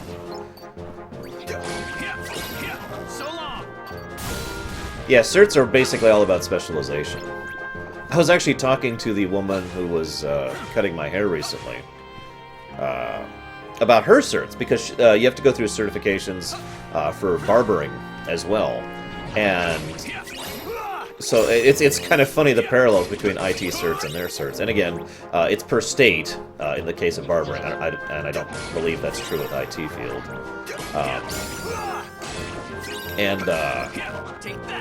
Die! Oh my god, he dodged! And it's like $400 and whatever, but yeah. Moving on. So minimum wage. Minimum wage is complicated.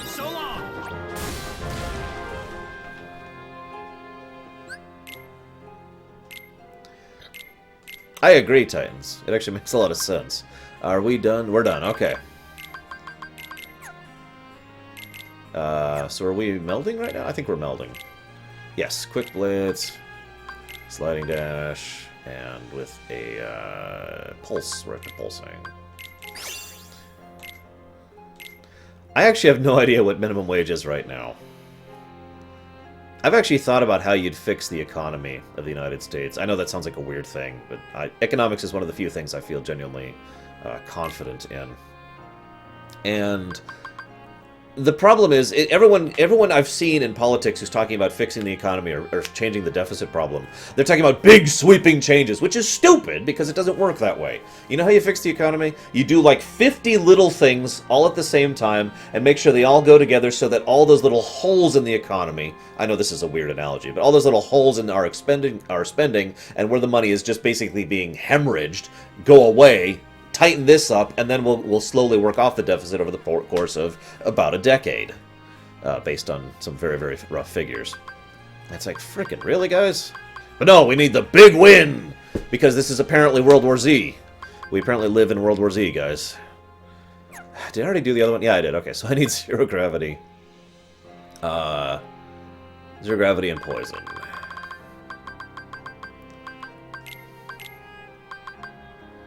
Did I not level poison? Oh, crap, that's zero Gravira. Yep, I made that mistake last time, too. Can I make zero Gravira right now? Yes, I can. Excellent. I don't know. Soothing.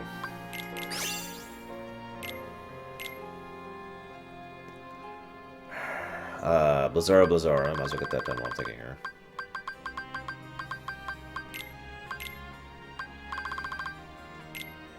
With a pulse. And then fire with pulse.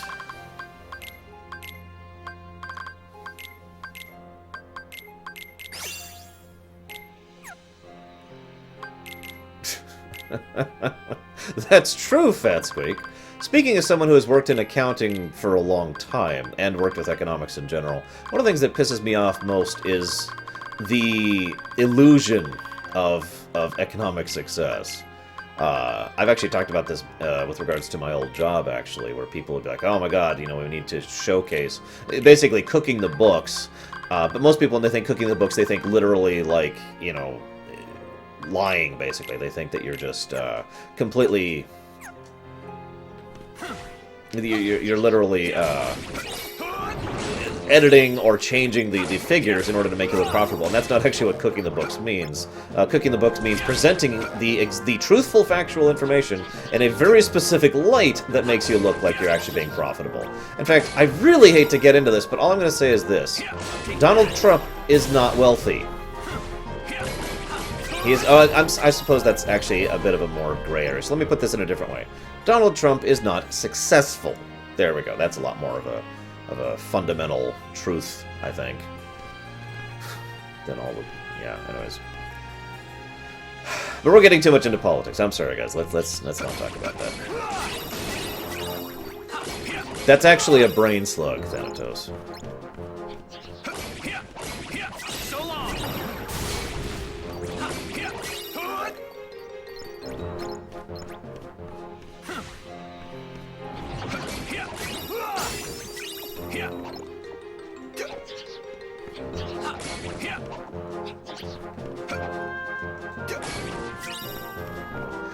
See, the funny thing is, declaring bankruptcy is a viable economic strategy if you don't care about actual economic growth. If all you care about is what I like to refer to as fake money, then yeah, declare bankruptcy all you want, as long as you do it right.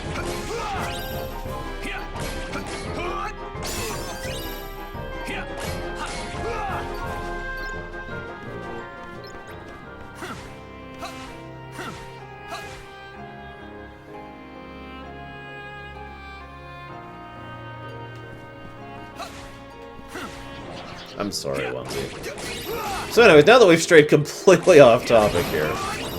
So I hear there's this game called Kingdom Hearts. You ever heard of this game? It's kind of cool. It's got some neat factors. It's got a few flaws to it, but you know, it's kind of neat. What a level I am right now.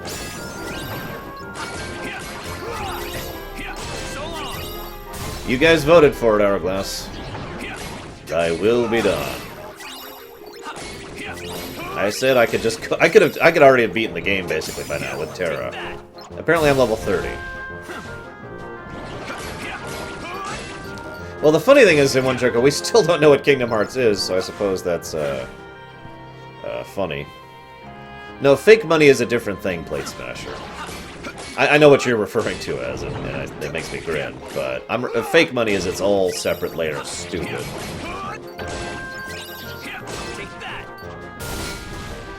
Well, fortunately, you don't have to do that anymore, Thanatos. That's kind of nice.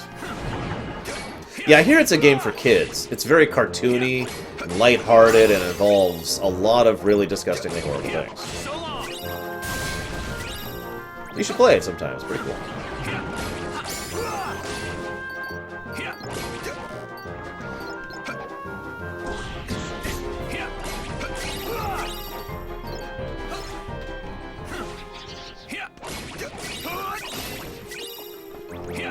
Well, as we all know, nobodies aren't really people, Shadow, and therefore it's okay to be elitist distinctionary towards them.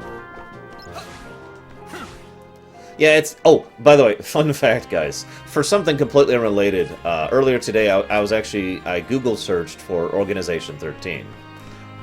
Just, you know, regular search for it, right? I was looking for a list of all 14 members, so I could go down the list to answer one of my Tumblr questions. And I just wanted the list right there, so I didn't have to think about it. I mentioned this because one of the top results was on the Disney Wiki. And I was so curious, I went ahead and looked, and apparently, yeah, there's a whole series of entries for Kingdom Hearts in the Disney Wiki. Now, I mean, that makes a degree of sense, but something about that just made me laugh. So there are now officially 3 wikis that include information on Kingdom Hearts, not counting Wikipedia itself.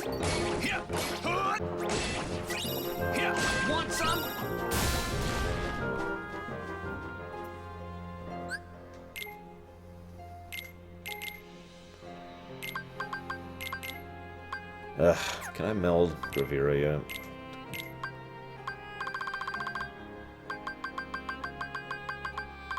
Looks like no. Of course there... I actually don't know, Thanatos. That'd be funny if there were, though.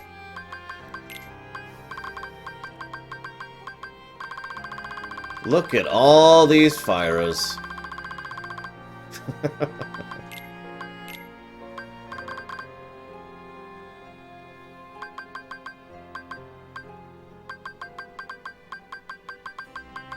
Something partially leveled? No. Whatever, I don't even feel like it. Whoop, whoop, whoop, whoop. Of course, I haven't been to Disneyland in... about 10 years, actually.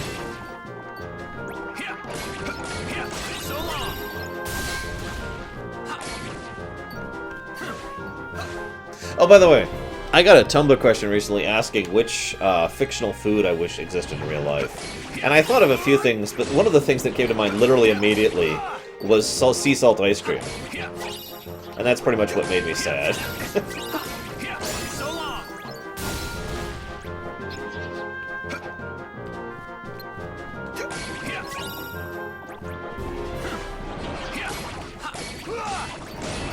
Define quick loan.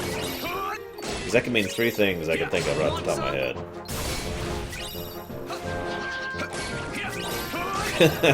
I've never been to Disney World. Maybe Cashel? I don't get out to California that much anymore. I don't have too many family members living out there anymore, so...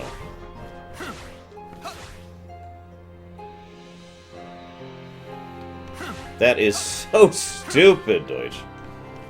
Yes, that's why I made myself sad, Deutsch.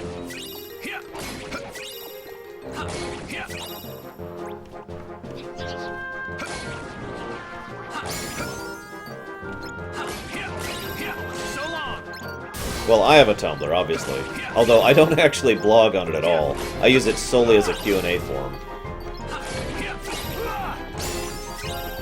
Clearly I should go visit my California streamers, and then go to Disneyland. Again.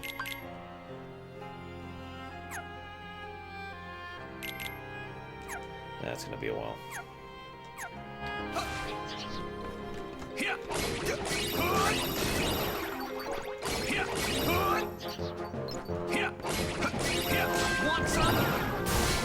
Yeah, I would like it if I could go to the grocery store and try sea salt ice cream. I can't, obviously. I can get salty and sweet ice cream. I can get salty and sweet treats, but I cannot actually get sea salt ice cream. It's a bit of a shame.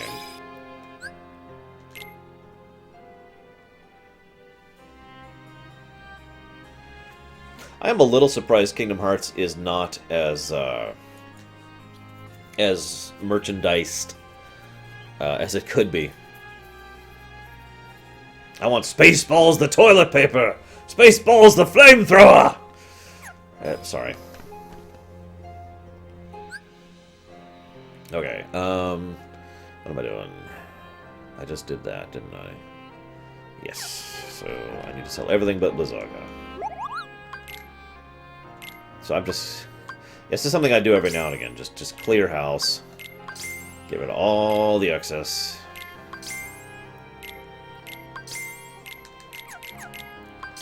Ugh.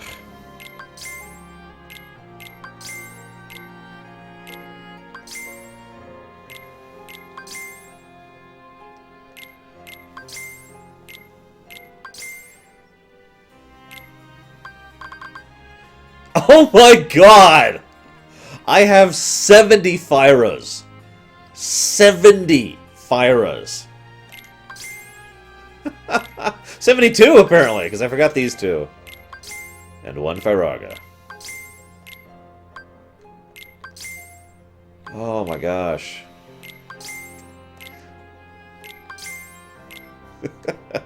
I'll keep the Asuna.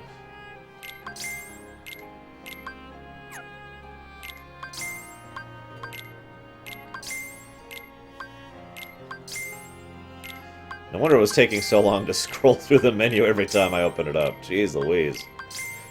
So yeah, I now officially have more money than I will ever need in the entire game. Look at that, I've got almost 40,000 money. I will never need that much money in this game. Like, ever. Okay, so... we're almost done here, guys. Let's see, so I need 2 fires.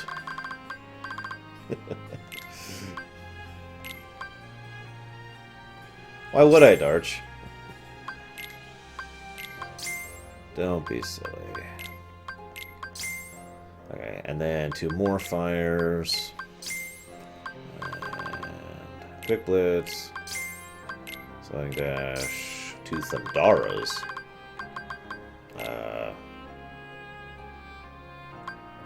Let's just do that. And 2 Fyras. Damn it, I need 2 Fyras. No! Oh, I have 2 Fyras. I somehow have kept 2 Fyras. Yay! Wait, I feel like I screwed something up here.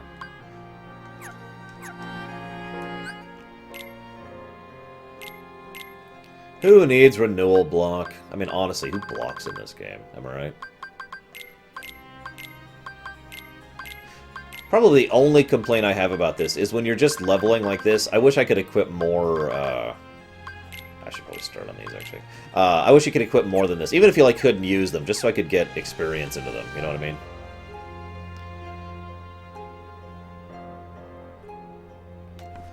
I suppose I should go ahead and just go for break here. Because I am literally at, like, the end here, so, yeah, 2 more fires. Damn it, Baronessa, no! I refuse to read it now, because you said that. And... It'll be fine, Darchmoss. It'll be fine. Okay. Last round of doing this. Basically, once I'm done with these, I'm done with leveling for Terra. Then I'll have to do this again for Ventus. What do you think, Samurai? Is there any abilities I should actually bother to get with Terra? I don't even remember most of his uniques off the top of my head. Alright, tell you what, Baronessa. Super steamy fanfic between Larxene and... Wait, never mind. Want some?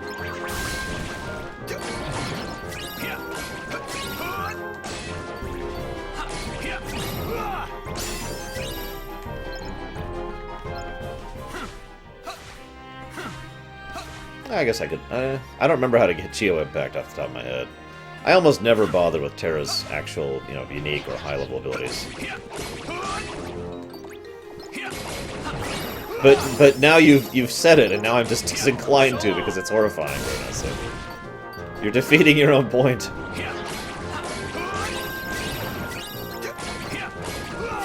Dark Splicer? I think I've used that one. No, Sabo, no.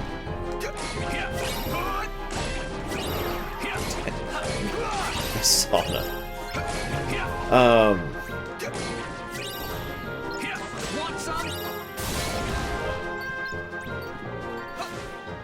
Oh, is it Samurai? Well, screw that. I'll just go get that one then.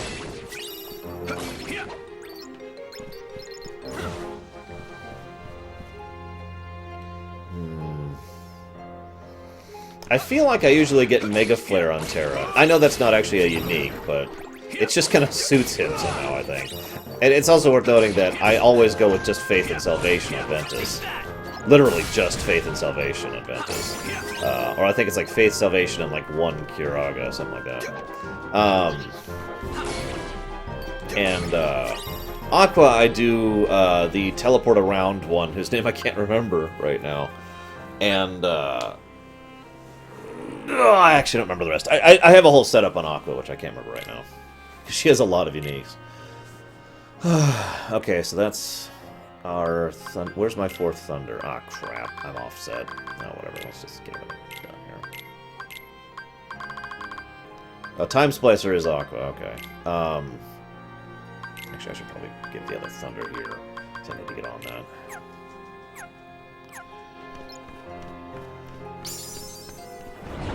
Level 31 from walking! Who needs Ars Arcanum when you have Salvation and Faith? Clearly I must destroy you, Baronessa. With fanfiction! I never really use Thunder Surge unless I'm going for optionals. And, well, I don't really need Thunder Surge because you've kind of taken care of the problem. Has officially left Konami, as opposed to the fact that he left Konami months ago. He has now officially left Konami.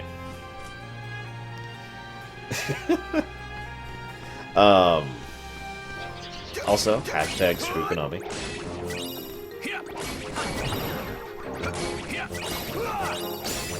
I've said it before and I've said it again. When Yuichi Wada is calling you out for being stupid, you have seriously screwed up. I actually feel like Konami is doing the best they can to burn their bridges as fast as possible. Legitimately, actually doing that. Specifically to try and severely distance themselves from their previous market. Like, yeah. Wait. Do I need...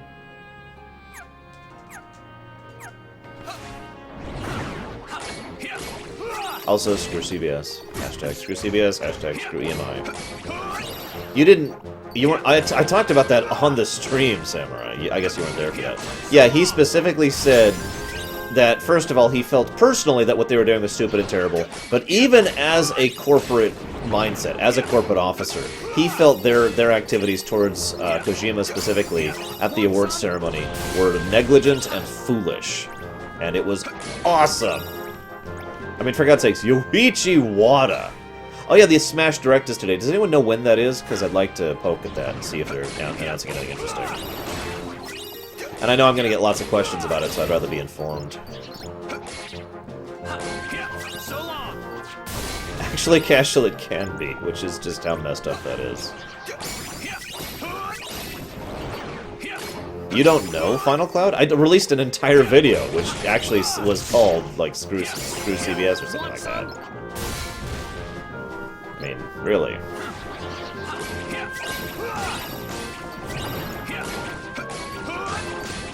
Yeah, it is, isn't it, progressive? Funnily enough. Unless you're talking about the endgame abilities, I don't generally use them all that much. I usually just use them for flavor or for setting up final modes or whatever. Yeah, they were like, nope, screw you, we're taking these down because you have 30 seconds, roughly 30 seconds of Voyager footage in them. So yeah, from now on, we will no longer be having outros of Voyager clips in any of my Voyager videos, or my Babylon 5 videos. 5 p.m. Okay, got it. That's actually bad timing. I was hoping it would happen during my lunch break so I could watch it. Oh well.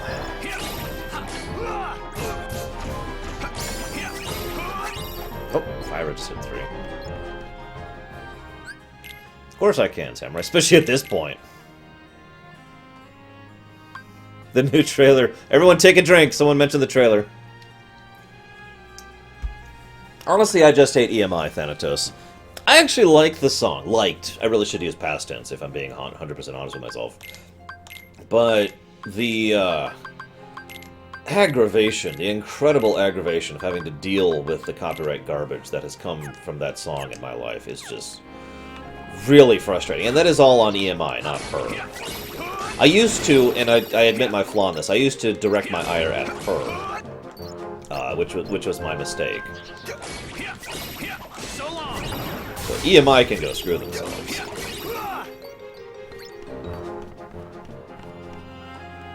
Yeah, like I said, Thanatos,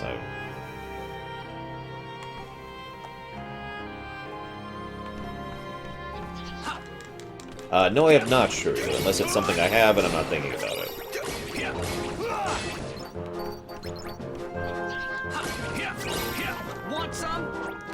I don't know if I can agree with that, Kay, but that's because I am genuinely getting excited for episode 7. How many of you out there have this thing? I've talked about this before on my stream. The closer I, when something's like a few years out, it's hard for me to get hyped for it, or hyped for it. It's like, okay, and in 4 years, Kingdom Hearts 3 will come out. It's one of the reasons I'm not actually hyped for Kingdom Hearts 3. It's so far out, we don't even have a release date. Same thing with FF15. There's quite a few things that's like, it's hard for me to get hyped for it, right? But the closer and closer we get to it, the more hyped I get. Like, Legacy of the Void was a great example of this. I was pretty excited for Legacy of the Void, but it reached like a fever pitch right before I was actually getting ready to play it for the Lorerun.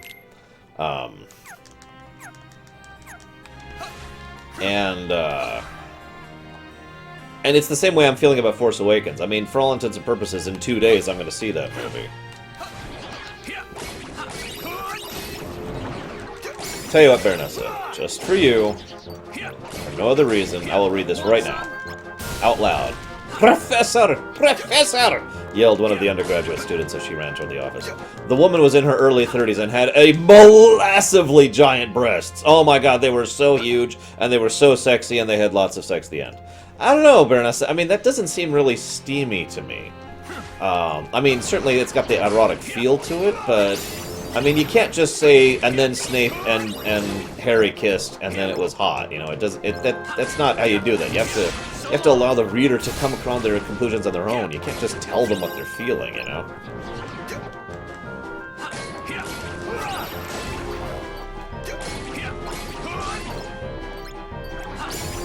Take that.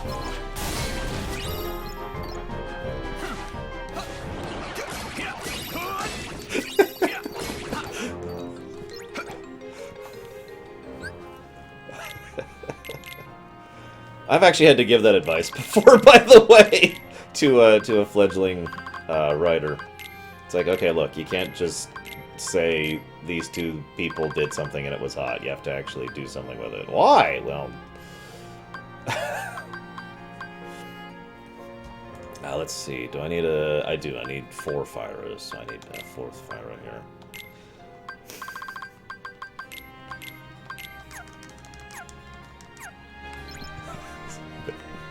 I think I was actually going for molasses instead of molassive, and I think I just kind of stalled on the word there. She had giant molasses breasts. Well, what can I say, Samurai? She and I were pretty close.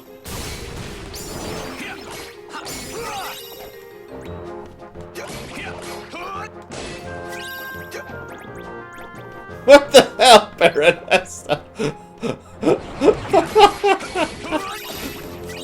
Oh my god.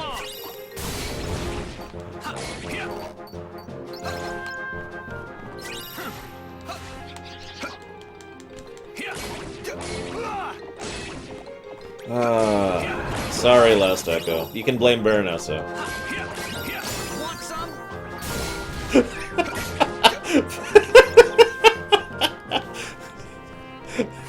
Well, see, they were from... they were from the Jelly and Jam universe, Samurai, so it's a huge compliment over there, trust me.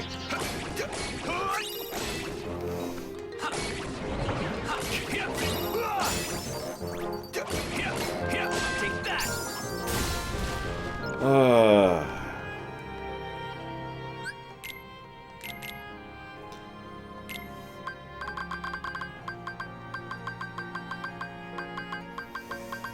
Is that everything? It's everything. Let's get these on just to make sure. You never have too many Fyras, am I right?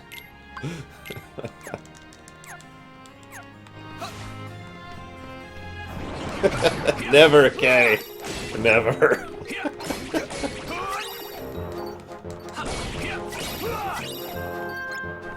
I disagree with that, Baronessa. I've played Dragon Age Origins. I know full well how much you can ruin that thing. That is a thing.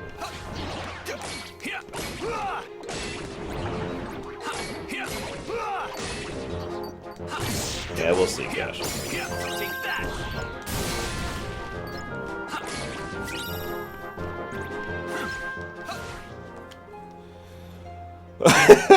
Damn it. I blame Baronessa. This is all her fault.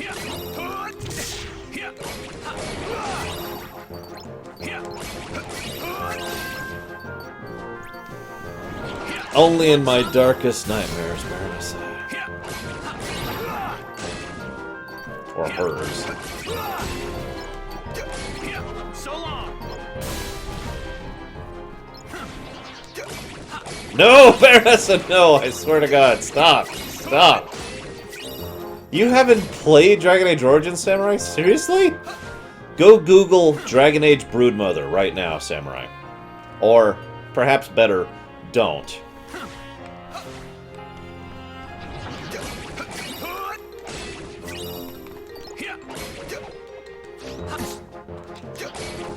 That's a good question, Summerhaze.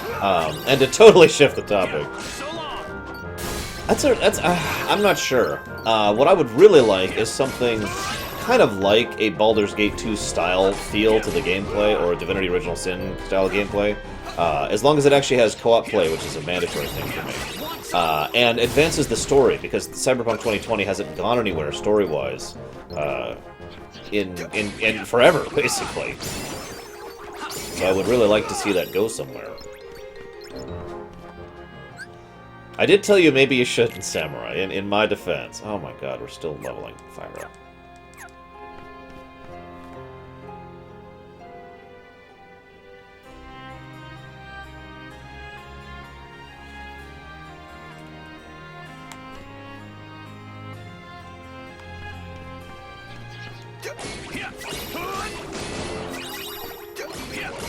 Hello, Ricky.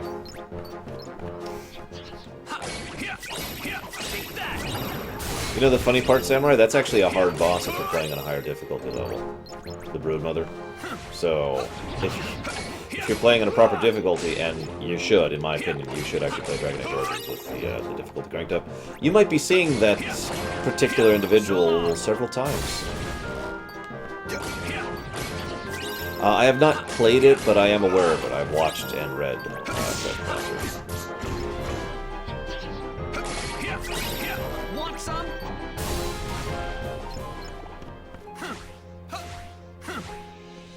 Yes, that is true, Zeiss. Just think, I have to do this 2 more times. Hopefully I'll have better drop luck with the other 2 characters. In all seriousness, Samurai, I'm someone who refuses to watch Game of Thrones because of the squick factor, and I find only 2 particular things to be bad enough to qualify as squick in Dragon Age Origins. That's just my opinion on it. Want some?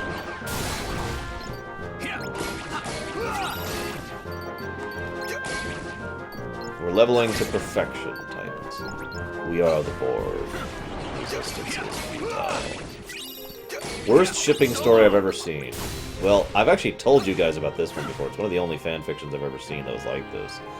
It was this big FF7 fanfic that was like the story thereafter, and it was actually surprisingly tame and had nothing to do with anything, you know, untoward.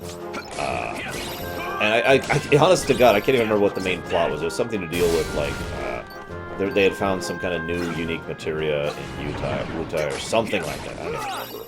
Anyways, and then there's this one scene which just out of absolutely nowhere, Yuffie just kind of accidentally loses her clothes because Red 13, like, attacks her accidentally. And Cloud's just like, whoa! And I'm not actually 100% sure what happens after that, because for some strange reason I stopped reading it.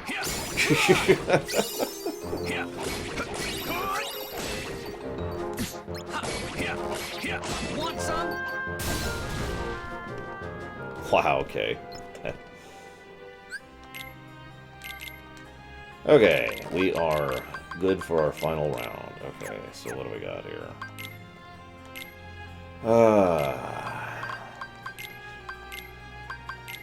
They're being so blasé about it, too. Her clothes just went away. It's like, oh, well, whatever. It's, what? What? And then her clothes were gone. Why?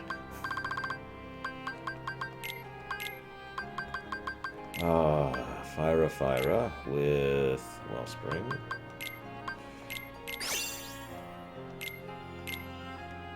Blizzard.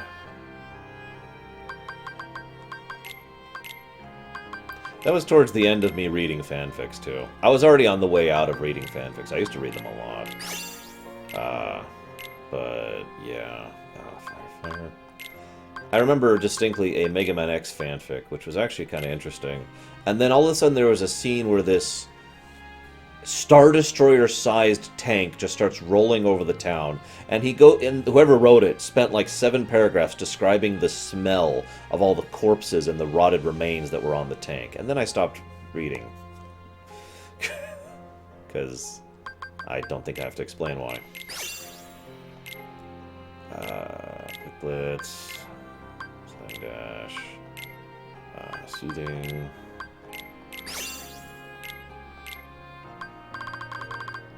Ah, shoot, I didn't make... Ah, crud.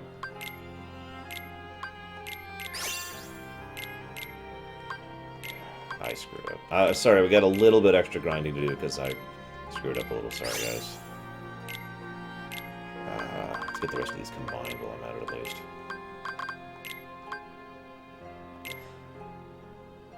I do remember one which was actually pretty cool. I used to read a lot of Chrono Trigger fanfiction, and a lot of it was centered around Magus. And for some strange reason, I found that interesting. Go figure, right? Yep. And quick, lost this. Less hungry.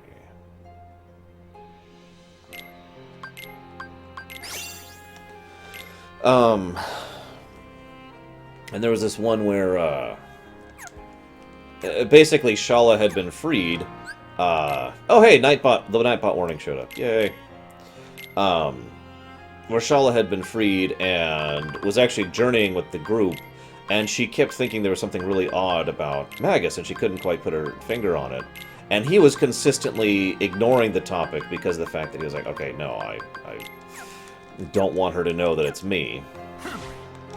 And after a while, she got really sick of it. And there's this wonderfully pragmatic scene where she's just like, okay, look, this is stupid. Why do I know you? And he's like, no, I don't know. And she's like, look, if you don't tell me, I'm just going to ask someone else. He's like, whatever. And he storms off and is all broody. And she comes back and she's like, so I asked Frog. And he's like, what? And the two hugged, and it was awesome.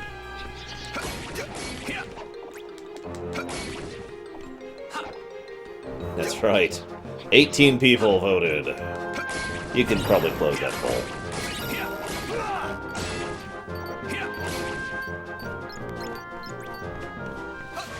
I suppose I could actually move on now. Let's finish up the Thundaras and then we'll move on. How's that sound, guys? Let's just move on now, actually. We're on our final round of stuff, so we'll just do that as we're going through the worlds. who's ready for Disney Town? It's not Disney Town song. What the heck was Disney Town song? Oh, that's right. MICKEYMOUSE. Mickey Mouse. Donald Duck.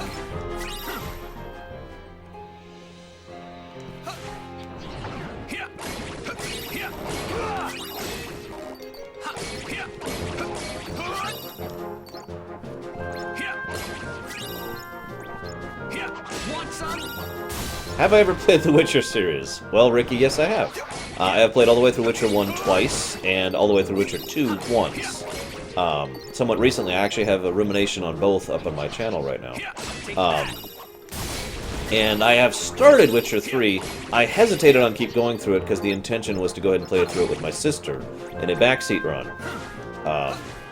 Unfortunately, she has been ridiculously busy with school and work, so I haven't actually had a chance to continue that impetus. But she is still interested in going through Witcher 3. She thinks... she's a little more tolerant of that sort of depressing realism, horribleness, storytelling thing than I am. So she's actually more interested in Witcher 3 than I am. But I would actually like to go through it. From what I've seen so far, it's actually quite good, and I really like the gameplay. And I'm a huge supporter of CD Projekt Red. In fact, when I actually bought the game, part of the reason I did so was specifically to support them, to encourage them to continue to make those games, because they deserve my support, absolutely.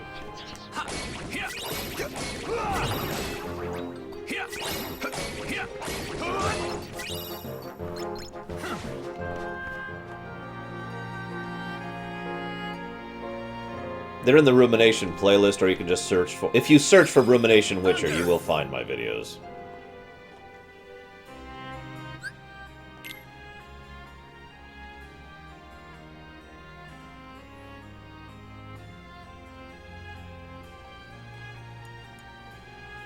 What's the name of that one anime that like... You know, it's really funny. I was about to describe the story of the anime, and then I realized my first sentence was going to start with, so there's these girls, giant robots, and demons. And then I realized that doesn't narrow it down at all. This is going to bug me. What is the name of that anime? Hang on a second.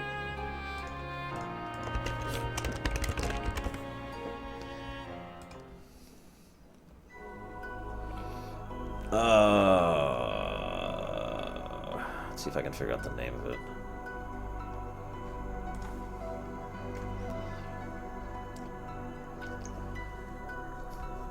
Kanazuki no Miko. Anyone ever heard of that one? That is a good example of an anime that is very anime. And I was just like, oh my god, really? Hey, plot. We're going forward.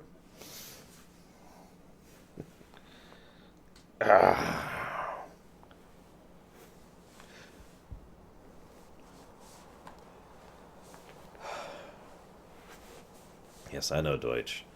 Hey, look! Huh? My god, unversed! Quick, I must kill them! I'll take you on. Actually, there is a bit of significance here. Also, Pete is here. And I'm sorry, but even here, Pete is awesome. I told you what Kanazuki no Miko's about. It's about girls, robots, and demons. I'm not actually kidding. I'm really not.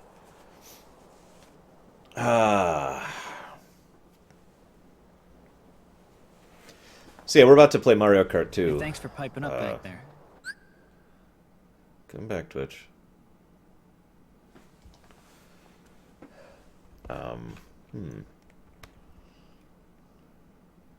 We appear to be losing connection. I'm going to chop off the local recording for those of you watching this. Yep, there goes the... Okay, we're going to try and sync in here. Come on, Twitch. Don't let me down. If we can reconnect now, we don't have to chop off the local recording. Anything? Nope, we're gone. Okay, so, yeah, we've just lost the internet. Sorry, guys. We'll be back for more discussions about Pete and Terra in a bit.